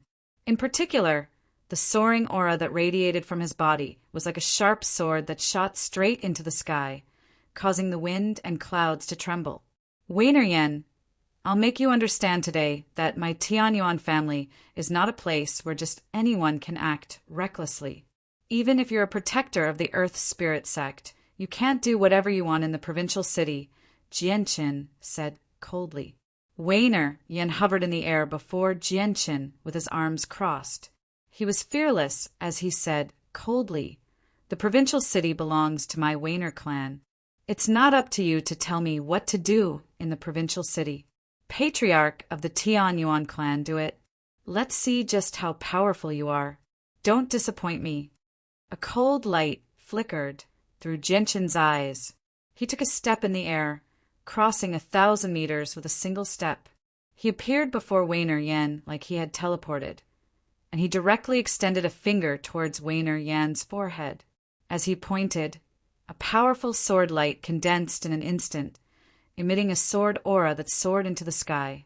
Clearly, the sword qi was much more powerful than the one he had used in the discussion hall. Jianqin had only dealt with Wainer Yan's attack casually in the discussion hall. Only now could he be considered to have truly taken action. "Humph, you want to kill me right from the start. Patriarch of the Tianyuan clan. I, Wainer Yen, am not that easy to kill," Wainer Yen said coldly. His arms rapidly swelled and his muscles bulged. He seemed extremely powerful. His hands became extremely thick at that moment as well. His fingers were like metal, filled with power. They flickered with a bronze light as he directly swung his hands towards Jianqin's sword qi. Chapter 1805. Clang! This time, when Jianqin's sword qi landed on Wainer Yan's hand, it actually produced the thrum of metal. Wainer Yan's hand was so tough that it had reached an unimaginable level. Jianqin's eyes narrowed slightly as he stared at Wainer Yan in surprise. An extremely great force was transmitted from Wainer Yan's hand. Through the sword qi he had condensed at the tip of his finger, it was directly transmitted to Jianqin. The sword qi condensed at the tip of Jianqin's finger immediately dimmed. The great force formed an invisible force that shot over, instantly reducing the clothes on his arm to dust. Even his body could not help but take a step back from the powerful force. The laws of strength. A gleam of light flashed through Jianqin's eyes as he murmured. The laws of strength represented the limits of energy in the world. Anyone who grasped the laws of strength would possess an unbelievable level of brute force. Most importantly, the laws of strength were also known as one of the laws with the greatest defensive force among the 3,000 laws. This was because strength represented attack, and it was an extremely pure attack Wayner Yin glanced at his huge hand that flickered with bronze light. He saw that there was a deep wound on his hand that had been filled with vigor and strength. Although he had blocked Jianshan's sword qi with his body, his hand was injured. Wayner Yin was secretly shocked by the wound on his hand. He had not truly used his full strength in the discussion hall earlier, so it was normal for his hand to be injured by Jianshan's strand of sword qi. However, he had already used his full strength now. He had even used the battle skill he had learnt from the Earth Spirit sect to strengthen his hand, yet he was still unable to block Jianshan's sword qi. It had to be mentioned that the unique battle skill he had learnt from the Earth Spirit sect was specially made for people who practiced the laws of strength. Once he used the battle skill to strengthen himself, the tough body of the people who practiced the laws of strength would reach an unimaginable level once again. He could basically be described as a humanoid weapon. There were very few people who were his opponent at the same level of cultivation, and he could even kill people who were at a higher level of cultivation. Of course, that was under the premise that he did not come across other similarly terrifying prodigies. I've underestimated the patriarch of the Tian Yuan clan. He's much more powerful than I had anticipated, Wayner Yin said sternly. Wayner Yin was stern. After this clash, he could tell that he was still slightly weaker than the patriarch of the Tian Yuan clan. In the distance, the commander of the Royal Divine Army, Xian Do, also hovered in the air as he watched the two of them fight. He was secretly amazed as well. Wayner Yin and Jianshan are both quite powerful. Most importantly, the laws they comprehend are very powerful. No wonder Wayner Yin could become a protector of the Earth Spirit sect. It's all because he has comprehended the laws of strength. But right now, Wayner Yin is still a little weaker than Jianshan. Wayner Yin's comprehension of laws is only at early over God, while Jianshan's comprehension has probably reached mid over God. However, Jianshan's cultivation seems to be rather weak. He hasn't reached a balance with his comprehension of laws at all. He's probably only a god. At the same time, figures flickered in the distance. The ancestors of the powerful clans all left the provincial city and hurried over as quickly as they could. They wanted to personally witness the battle between the two overgods. They did not dare to stand as close as Xiando. Instead, they stood extremely far away, in a position they believed to be safe enough. They could not approach the battle at all. Bestow upon me power. Suddenly, Wayner Yin bellowed out at the sky. His body actually began to swell at a visible rate. In the blink of an eye, his body, which was less than 2 meters tall, grew into a 10-meter tall giant. Moreover, as his body swelled, the clothes on his body grew as well. Even though he was wrapped in a robe, it was still unable to hide Wayner Yin's incomparably sturdy and burly body. After transforming, all of Wayner Yin's exposed skin became bronze. It was filled with a sense of great power, making him seem like a golden arhat. 5-finger suppression. Wayner Yin bellowed out. The 5 fingers on his right hand seemed to have become 5 mountains, crushing towards Jianshan with overwhelming power. Wherever the fingers passed by, space would ripple. A chilling light flickered through Jianshan's eyes. He wielded sword qi as he directly charged towards Wayner Yin's mountainous fingers. Boom! With a great boom, one of Wayner Yin's fingers was severed by Jianshan's sword qi. At this moment, Jianshan was surrounded by Wayner Yin's other 4 fingers. After severing one of Wayner Yin's fingers, the sword qi in his hand collapsed as well. Wayner Yin was emotionless. He did not feel any pain at all. The other 4 fingers directly pressed towards Jianshan with great power.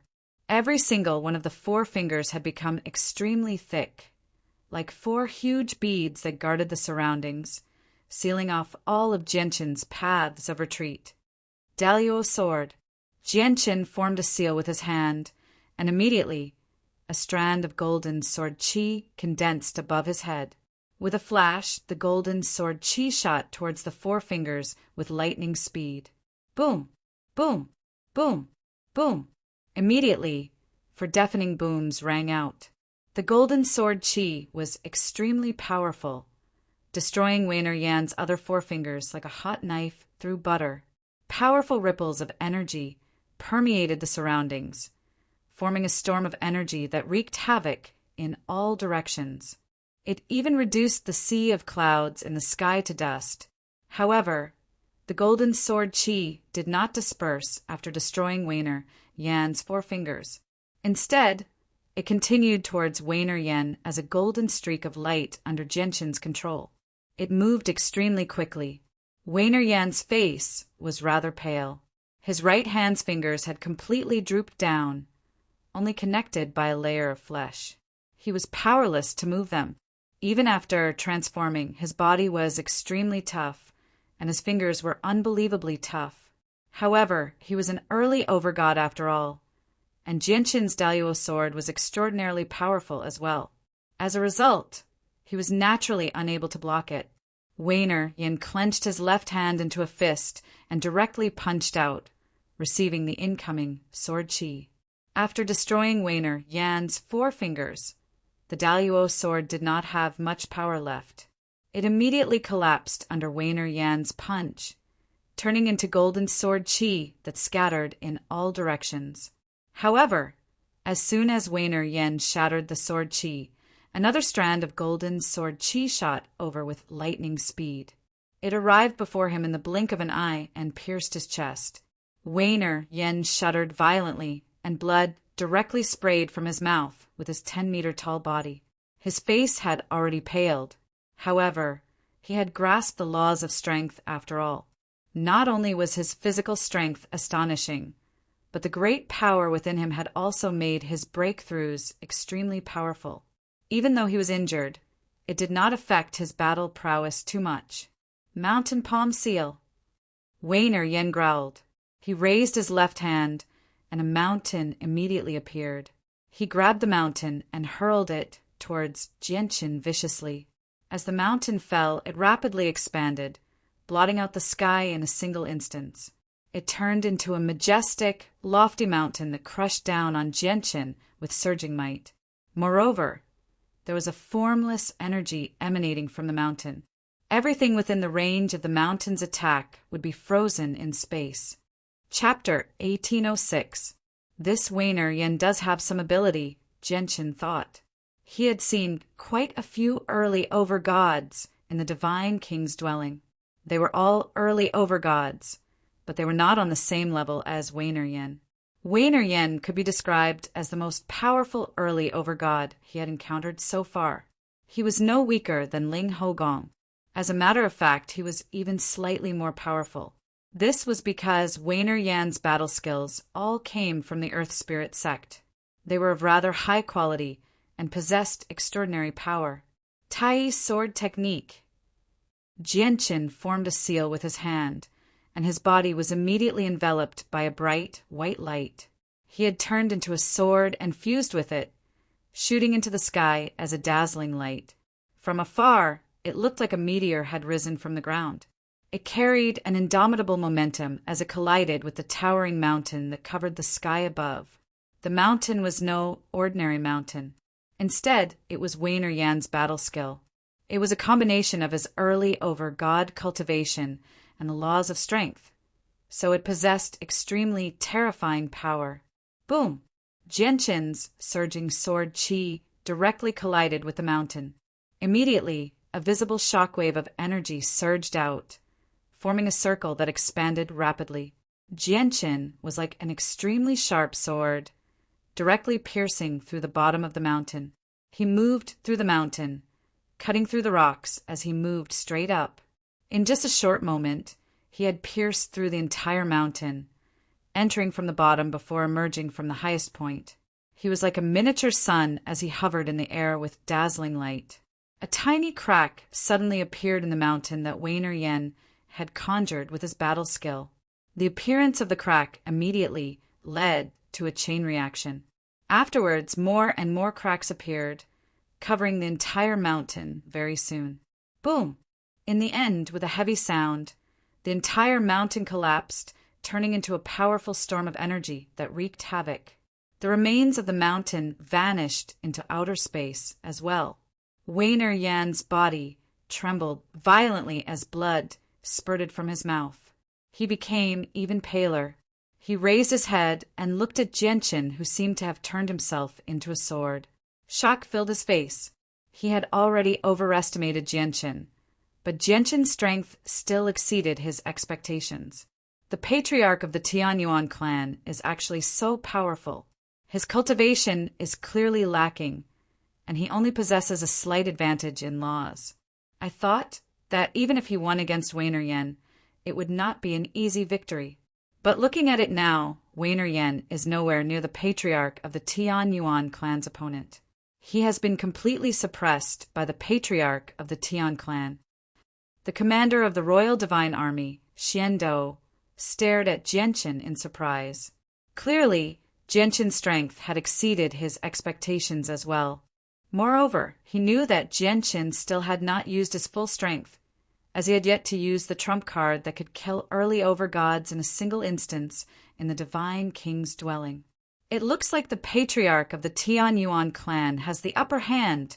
Wainer Yan of the Wainer clan is already heavily injured, while the patriarch of the Tianyuan clan is completely and scathed apart from his sleeve being torn. The patriarch of the Tianyuan clan is just too powerful. The patriarch of the Tianyuan clan strength is probably greater than the overgods of the 5 great provincial cities of the divine kingdom of Pingtian. No wonder the Tianyuan family is so respected that the 5 great provincial cities have all sent important people to congratulate him. The ancestors of the powerful clans in the Dong and province discussed secretly. They sighed in amazement as they looked at Genshin in admiration and fear. A few days ago, an overgod fought with Master Chanlong outside the provincial city. Don't tell me that person is the patriarch of the Tianyuan clan? Suddenly, a spectating god said softly. When his words fell into the ears of the people present, it immediately caused everyone present to be stunned. Soon after, everyone's expression changed. Master Chanlong was a late overgod, and he was a formations master. He possessed extremely great mastery over formations, causing many overgods to fear him very much. As a result, Master Chanlong was extremely renowned. If the mysterious expert who fought Master Chanlong outside the royal court really was the patriarch of the Tianyuan clan, the patriarch would be far too terrifying. At that moment, everyone's gazes gathered on the figure that was several times smaller than an ant in the air. They all began to wonder what was going on. As for Wainer Yan, no one paid any attention to him at that moment. Suddenly, Genshin shot down from the sky with lightning speed. He directly shot towards Wainer Yan as a streak of light. Wainer Yan's 10-meter-tall body hovered in the air as he became extremely stern. Powerful laws of strength gathered in his left hand as he threw a punch at Genshin as hard as he could. His punch caused the space to ripple. Pure and powerful power bombarded the space, seeming to disperse the source energy in the space. The power of this punch was extremely strong. However, Genshin was using the Tai sword technique right now. It was far more powerful than when he attacked normally. Boom! This time, Wainer Yan's fist was directly blown to pieces. Not only did his left fist vanish before the powerful sword chi, but even his entire left arm, starting from his wrist, rapidly vanished, turning into a pile of flesh and bone that fell from the sky. It extended all the way to his arm. Wainer Yan could not help but grunt from the intense pain. His entire left arm had vanished. Even though his body had been strengthened, it was still difficult for him to endure Genshin's attacks. He was heavily injured. Spurt, spurt, spurt, spurt. Genshin did not give Wainer Yan any time to catch his breath. He struck out next, and 4 strands of powerful sword chi pierced Wainer Yan's body, causing him to constantly vomit blood. In the end, he kicked Wainer Yan's chest viciously. Wainer Yan's body heavily smashed into the ground from the sky, causing the ground to tremble violently. Dust and dirt flew into the air, obscuring his body. Jianchen landed on the ground and slowly made his way over to the crater that Wainer Yen had created. His gaze pierced through the dust and could clearly see Wainer Yen in the crater. Wainer Yen, is this what gives you the right to act so arrogantly in my Tianyuan family? Jianchen said emotionlessly. His cold, emotionless voice was filled with mockery. Although he had basically used his full strength in the battle against Wainer Yen, even using the Daluo sword and Tai sword technique, he was not injured at all. It could not be denied that Wainer Yen was very powerful. There were probably very few people who were his opponent at the same cultivation level. However, he was still slightly lacking before Jianchen. Chapter 1807. Wainer Yen jumped out of the crater his body had created. At this moment, his 10-meter tall body had returned to its normal size. His body was covered in vicious and terrifying wounds. He was covered in blood. In particular, the wounds that had penetrated his body were a shocking sight.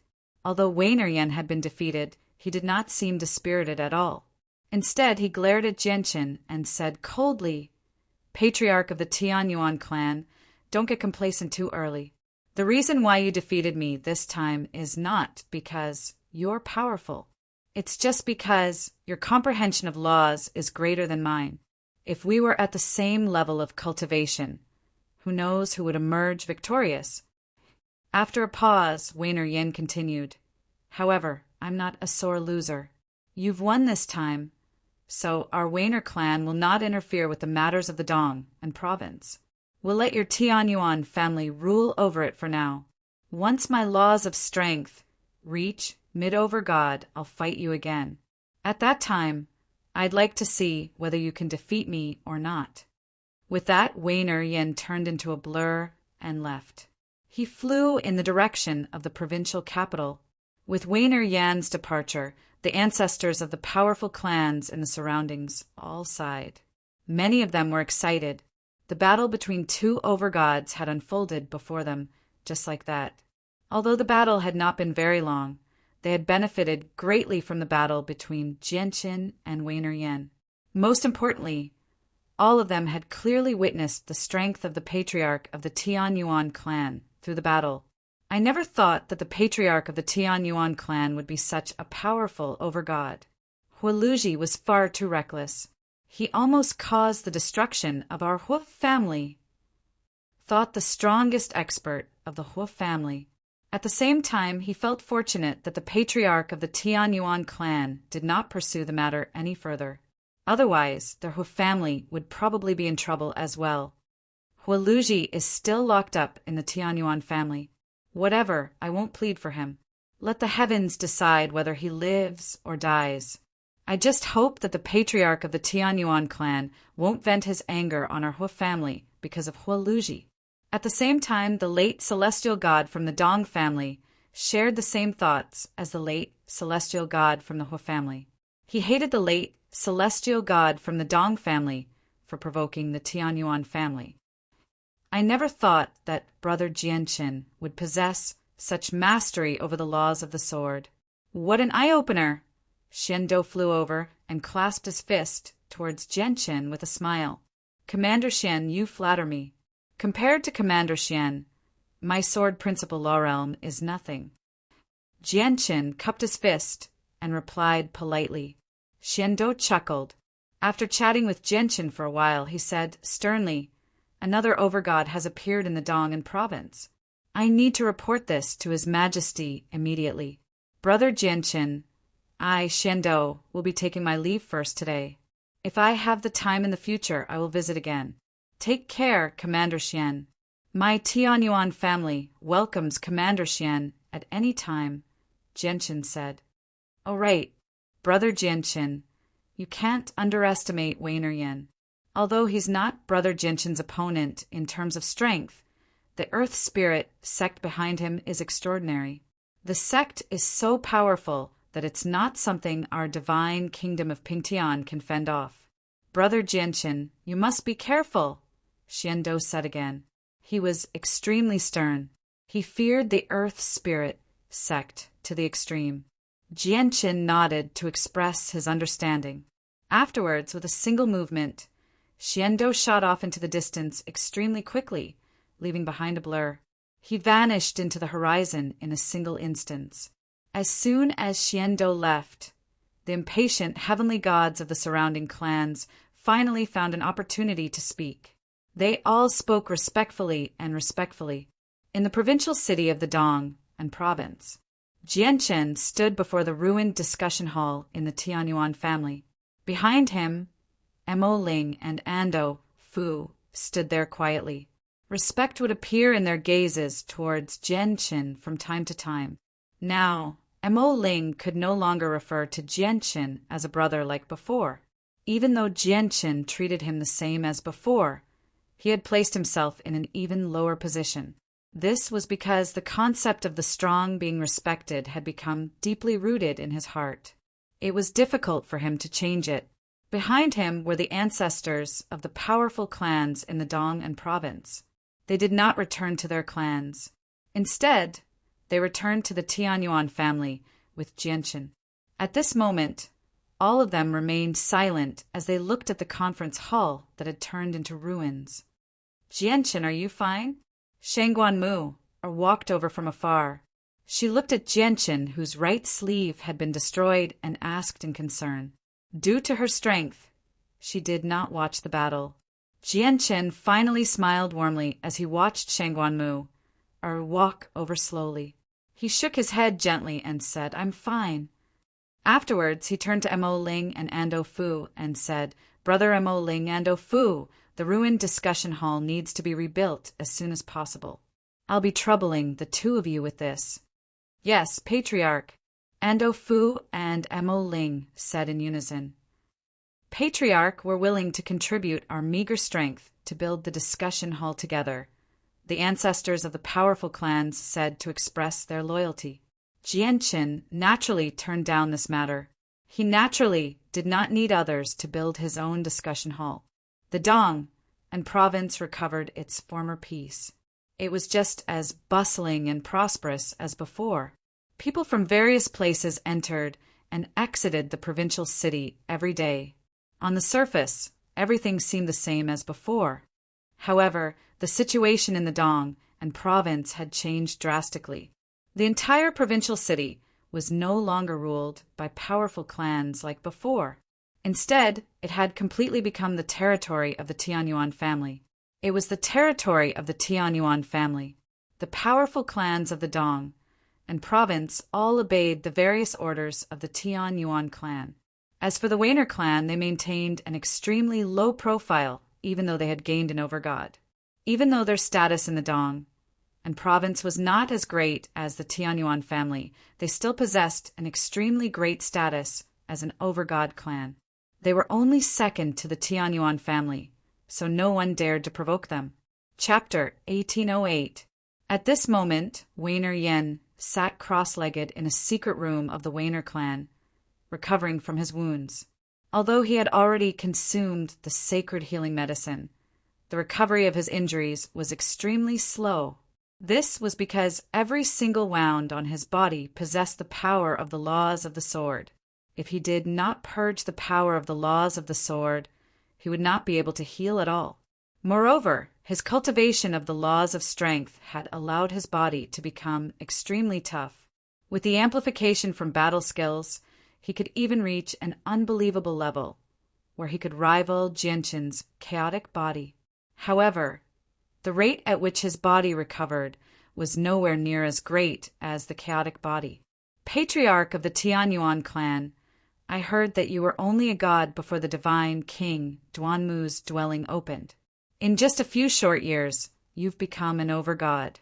Your comprehension of the laws of the sword has even surpassed my comprehension of the laws of strength, reaching mid-overgod. It looks like you must have obtained some fortuitous encounters in the divine King Duanmu's dwelling, where you must have purposefully hidden your strength. You broke through to overgod a very long time ago, thought Wainer Yen. He did not feel any envy towards Jianchen's fortuitous encounters. However, even if you did obtain some fortuitous encounters in the divine King Duanmu's dwelling, allowing your cultivation to skyrocket, he's still a dead divine king in the end. However, I, Wainer, have also obtained my own fortuitous encounter. My encounter is joining the Earth Spirit sect. Wainer slowly opened his eyes in the secret room. He lowered his head to look at the vicious wounds on his body, and his lips curled into a faint smile. He was filled with great confidence and pride as he murmured, "Not only have I joined the Earth Spirit sect and become a protector, but my master is a divine king as well. Even though my master isn't as famous as Duanmu Divine King, nor is he as powerful as Duanmu Divine King, my master is a living divine king. A living divine king is definitely more useful than a dead divine king. With master's guidance and nurturing, the growth of my strength can be described as advancing by leaps and bounds. Moreover, apart from my master, my supreme grandmaster will give me some guidance from time to time.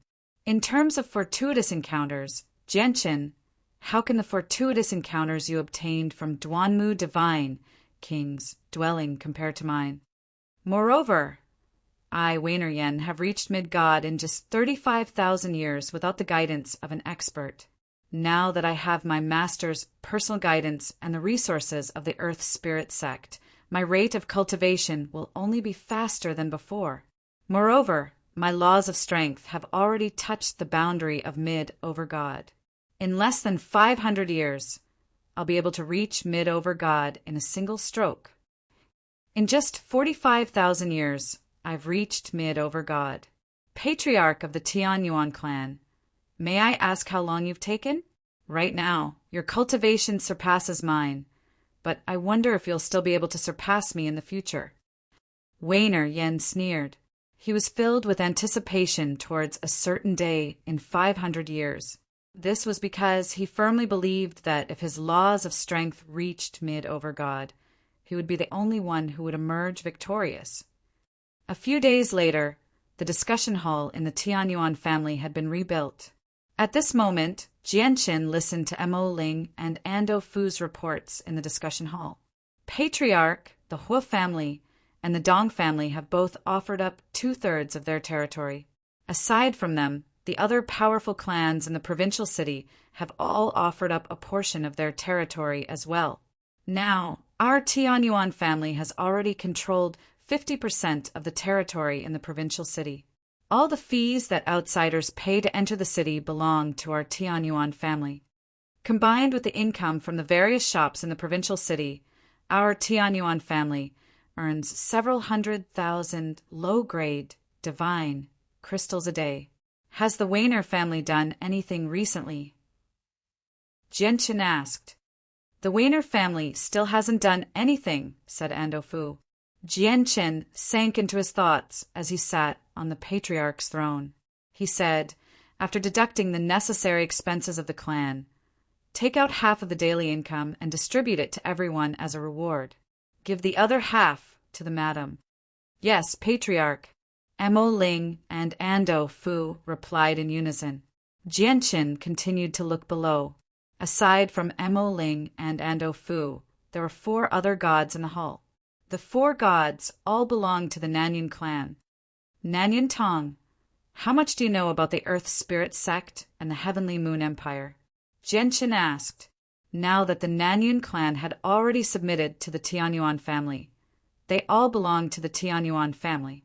Nanyan Tong tidied up his attire and stood up politely. He bowed and said, "Patriarch, the Heavenly Moon Empire is one of the 6 ancient empires of the southern region of the Cloud Plain.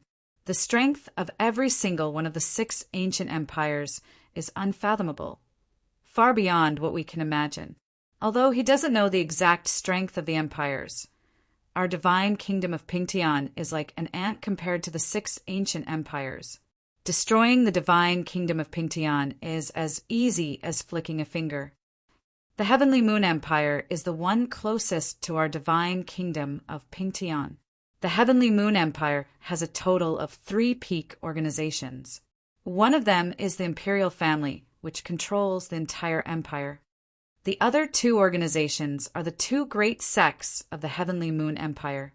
These 2 sects are extremely powerful as well. They possess extremely great statuses in the Heavenly Moon Empire. It's rumored that even the imperial family of the Heavenly Moon Empire has to show respect to these two sections. The Earth Spirit sect is one of these two sections.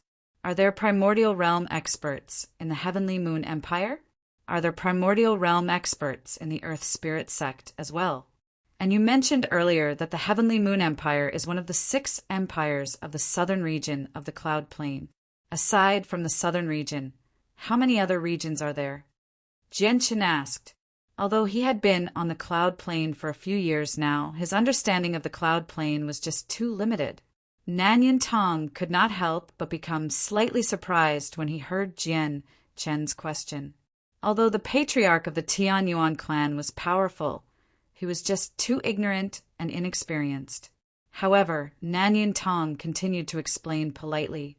Patriarch, I don't know whether the Heavenly Moon Empire and the Earth Spirit sect have primordial realm experts. As for the Cloud Plain is split into 5 regions, which are the eastern region of Zaheo, the southern region of Blood Sun, the western region of Jinjian, the northern region of Shi, and the central region of Tian's Eternity. The reason why the 5 regions of the Cloud Plain are named like that is because there's an unshakable eternal empire in each region. They are the eternal Zaheo Empire in the eastern region, the eternal Blood Sun Empire in the southern region, the eternal Jinjian Empire in the western region, and the eternal Shi Empire in the northern region. As for the central region, it's an eternal empire ruled by the Tian's Eternity. Although there are a few ancient empires like the Heavenly Moon Empire in the 4 regions, the 4 eternal empires are the true sovereigns. They are fully deserving of being the overlords of a region. As for the central region, it's said that only divine kingdoms exist there. Apart from the Tian's Eternity Empire, there are no other empires. Chapter 1809. In other words, the eternal empires that rule over the 4 regions are much more powerful than the Heavenly Moon Empire. Jianshan reclined lazily on the throne that represented the patriarch. He gently tapped the armrest with his finger as he murmured to himself. It was not until this moment that he finally had a deeper understanding of the Cloud Prefecture. Nanyan Tong nodded sternly when he heard Jian Chen's murmur. He continued, the patriarch is right. The 4 eternal empires that rule over the 4 regions are so powerful that an organization like the Heavenly Moon Empire can't compare to them at all. Moreover, I once heard an overgod mention that even if the 6 ancient empires of the southern region work together, they will not be able to shake the eternal Blood Sun Empire that reigns supreme in the southern region of our Cloud Plain. Ancient empires, eternal empires, murmured Jianchen. The light in his eyes flickered as he seemed to be in thought. After a while of thought, he continued, Then what about the eternal Tian Empire of the central region? Nanyan Tong immediately became filled with respect when he heard the eternal Tian Empire. Undisguised reverence filled his face as he said sternly, The eternal Tian Empire of the central region is much more powerful than the 4 eternal empires. I don't know exactly how powerful they are. I only know that the 4 eternal empires have to lower their heads before the eternal Tian Empire. Even the 4 great empires have to lower their heads before the eternal Tian Empire? Jianchen became stern. He was shocked by the power of the eternal Tian Empire. Jianchen asked a few more questions regarding the Cloud Plain before dismissing Nanyan Tong and the others. In the blink of an eye, only Jianchen, Mo Ling, and Ando Fu remained in the majestic discussion hall. Mo Ling and Ando Fu looked at Jianchen, who reclined on the patriarch's throne. They hesitated as if they wanted to say something. If there's anything you want to say, just say it, Jianchen said. Mo Ling and Ando Fu looked at each other with that.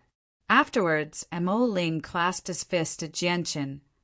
Patriarch, the entire Dong province is now completely under our Tianyuan family's control. Without any exaggeration, the entire province has become our Tianyuan family's territory. However, our Tianyuan family only possesses 40% of the assets in the city. Do you want to continue expanding our Tianyuan family's businesses in the city? Genshin asked. Mo Ling said, if a clan wants to become powerful, they need cultivation resources. Right now, our Tianyuan family earns several 100,000 divine crystals a single day.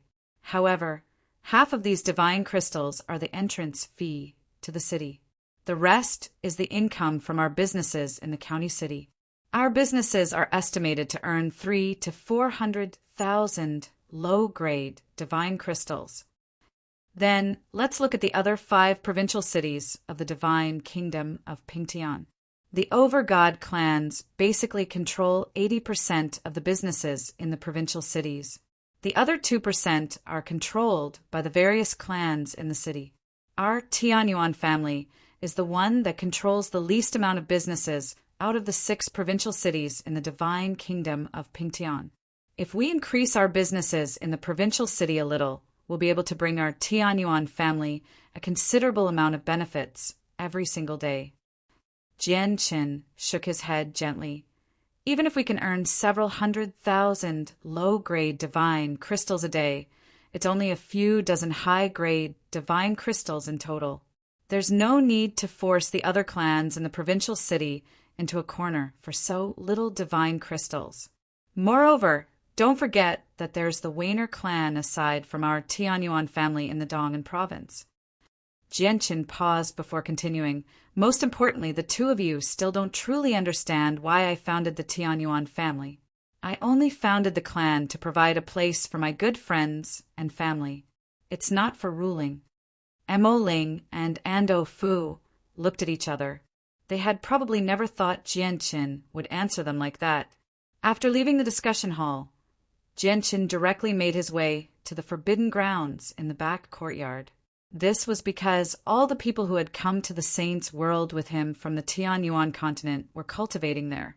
Yen, how many times have I told you? You can't use the sword like that. The speed of your stab is too slow.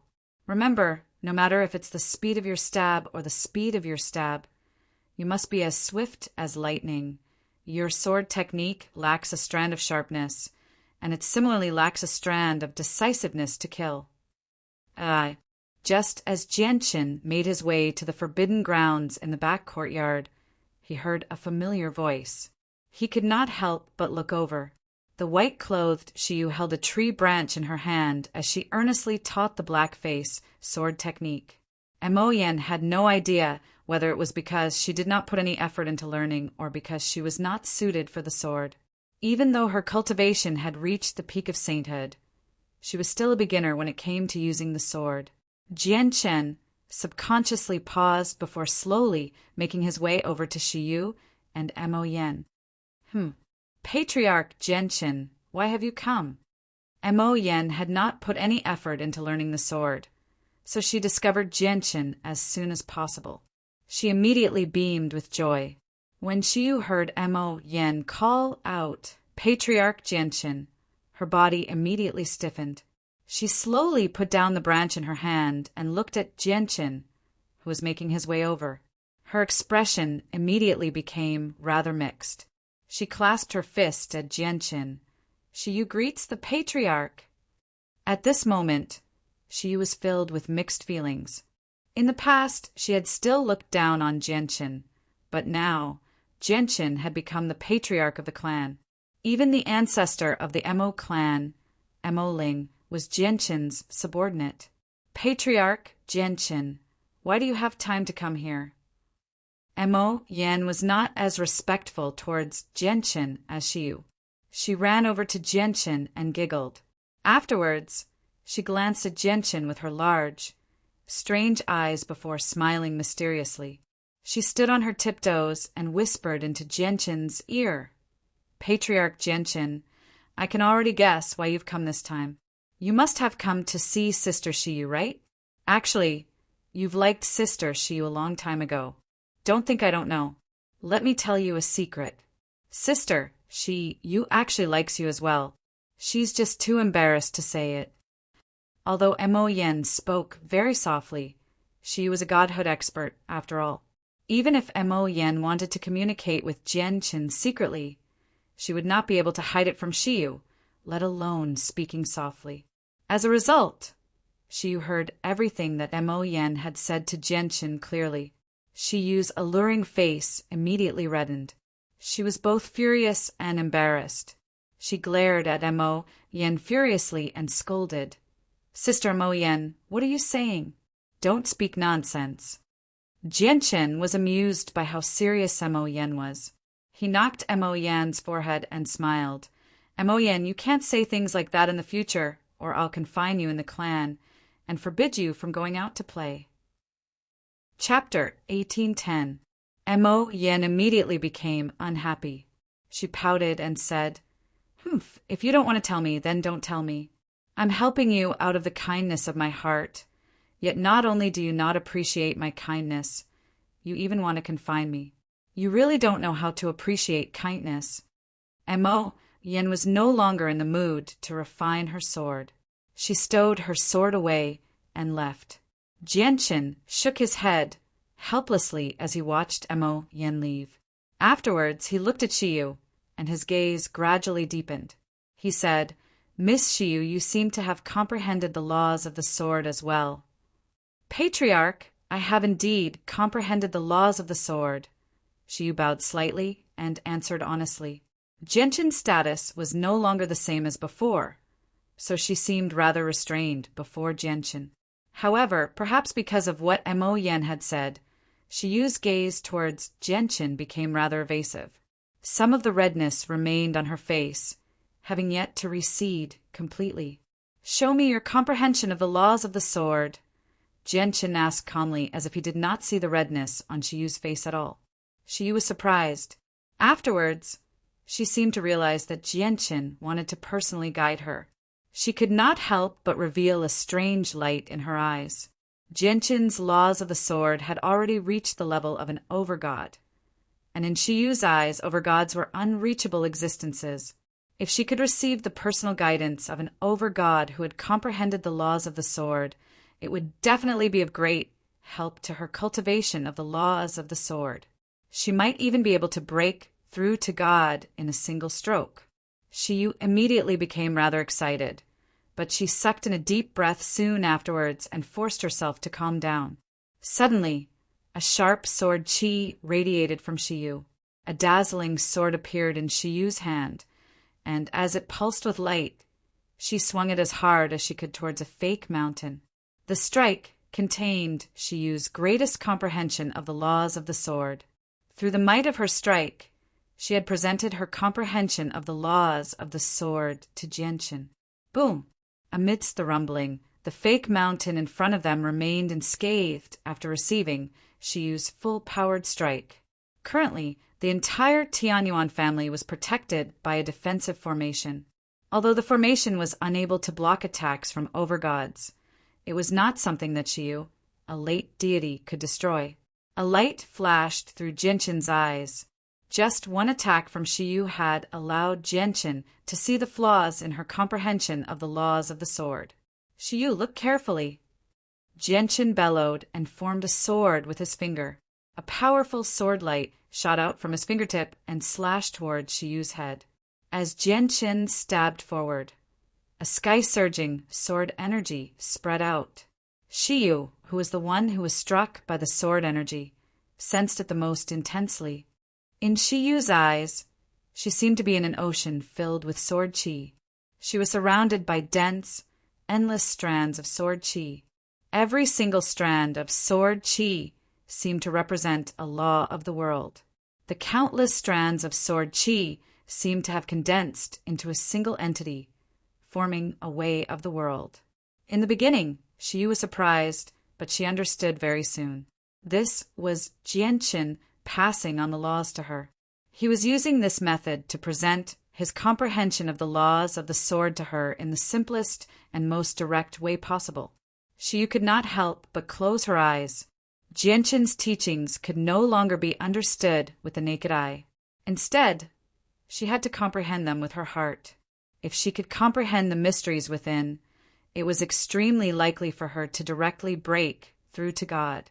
If she could not comprehend the mysteries within, Genshin's teachings would not be effective at all. It would be a waste of effort. The comprehension of the laws of the world was not like cultivation. All one needed to do was consume some heavenly resources, and the energy within them would increase their cultivation. However, there were no shortcuts to comprehending the laws of the world. She had to comprehend everything herself. Even if she consumed heavenly resources like the comprehension tea tree, she would still need to comprehend the mysteries within. She would not be able to directly increase her cultivation. The sword chi on Jianqin's fingertip stopped before she used forehead. Afterwards, the sword chi slowly dispersed. Jianqin pulled back his hand and stared at Shiyu. After an incense stick's worth of time, Shiyu finally opened her eyes. There was a trace of understanding in her eyes. Do you understand now? At the same time, Jianqin's voice rang out. Shiyu looked over and saw Jianqin standing beside a nearby pond with his back towards her. The gentle breeze caused Jianqin's hair to sway gently.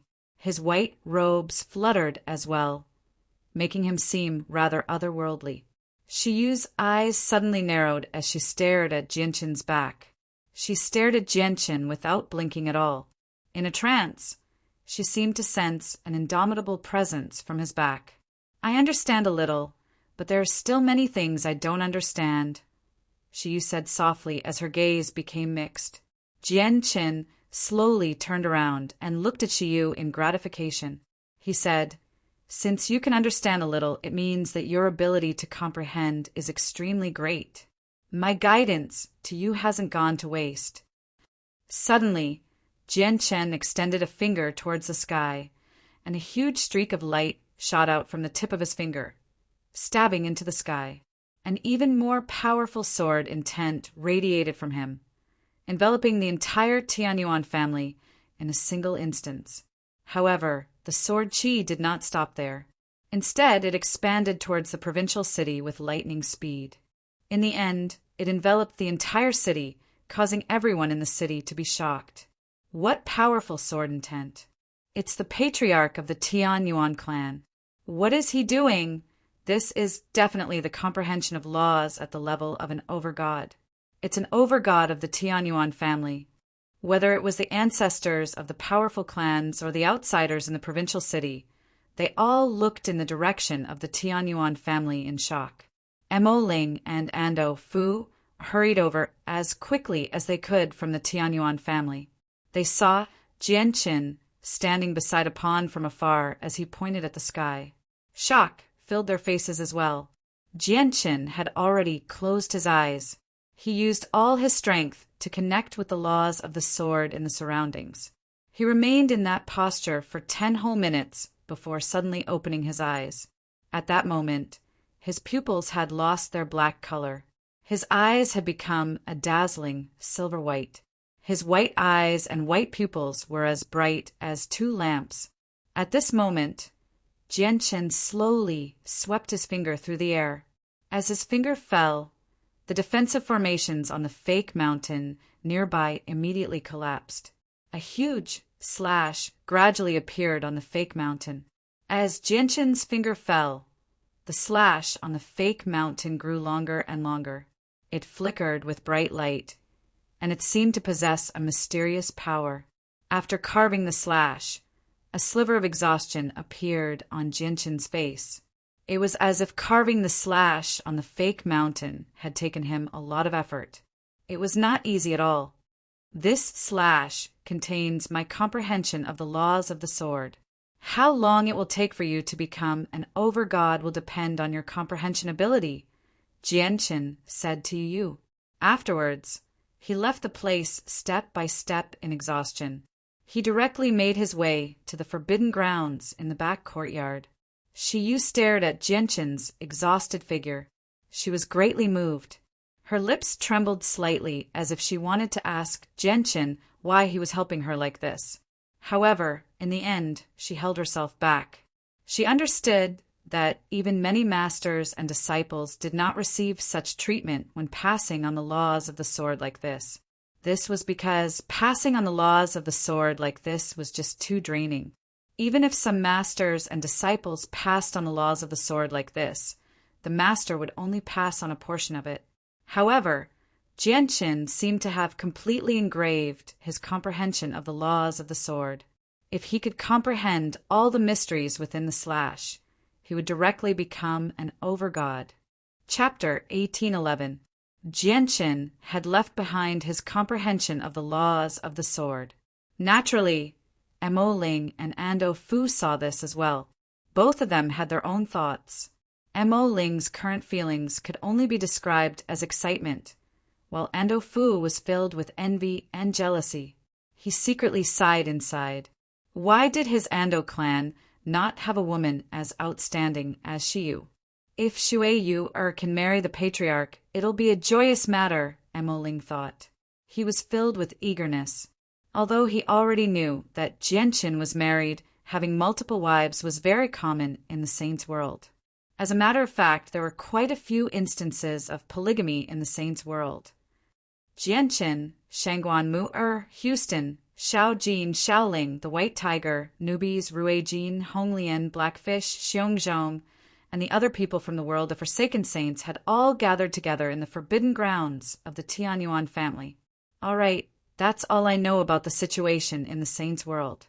From today onwards, you can cultivate peacefully in the Tianyuan family. This clan was established for you in the first place. Jianqin sat on the ground with everyone and told them everything he knew about the Saints' world without holding back at all. Since they had come to this world, they needed to gain a certain understanding of this world. Jianqin, do you know anything about our dragon and phoenix clans? Ruijin asked. His eyes were filled with eagerness.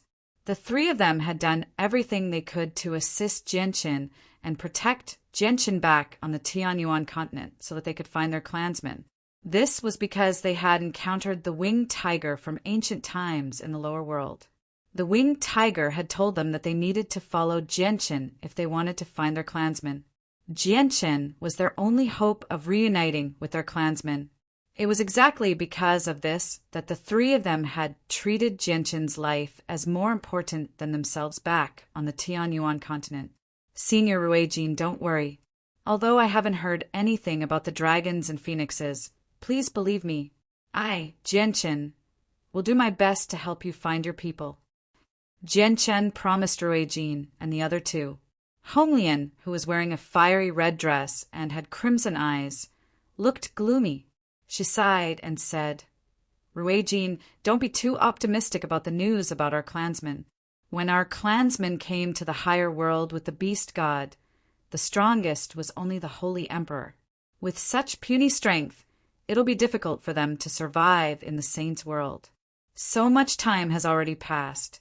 I wonder if our clansmen are still around.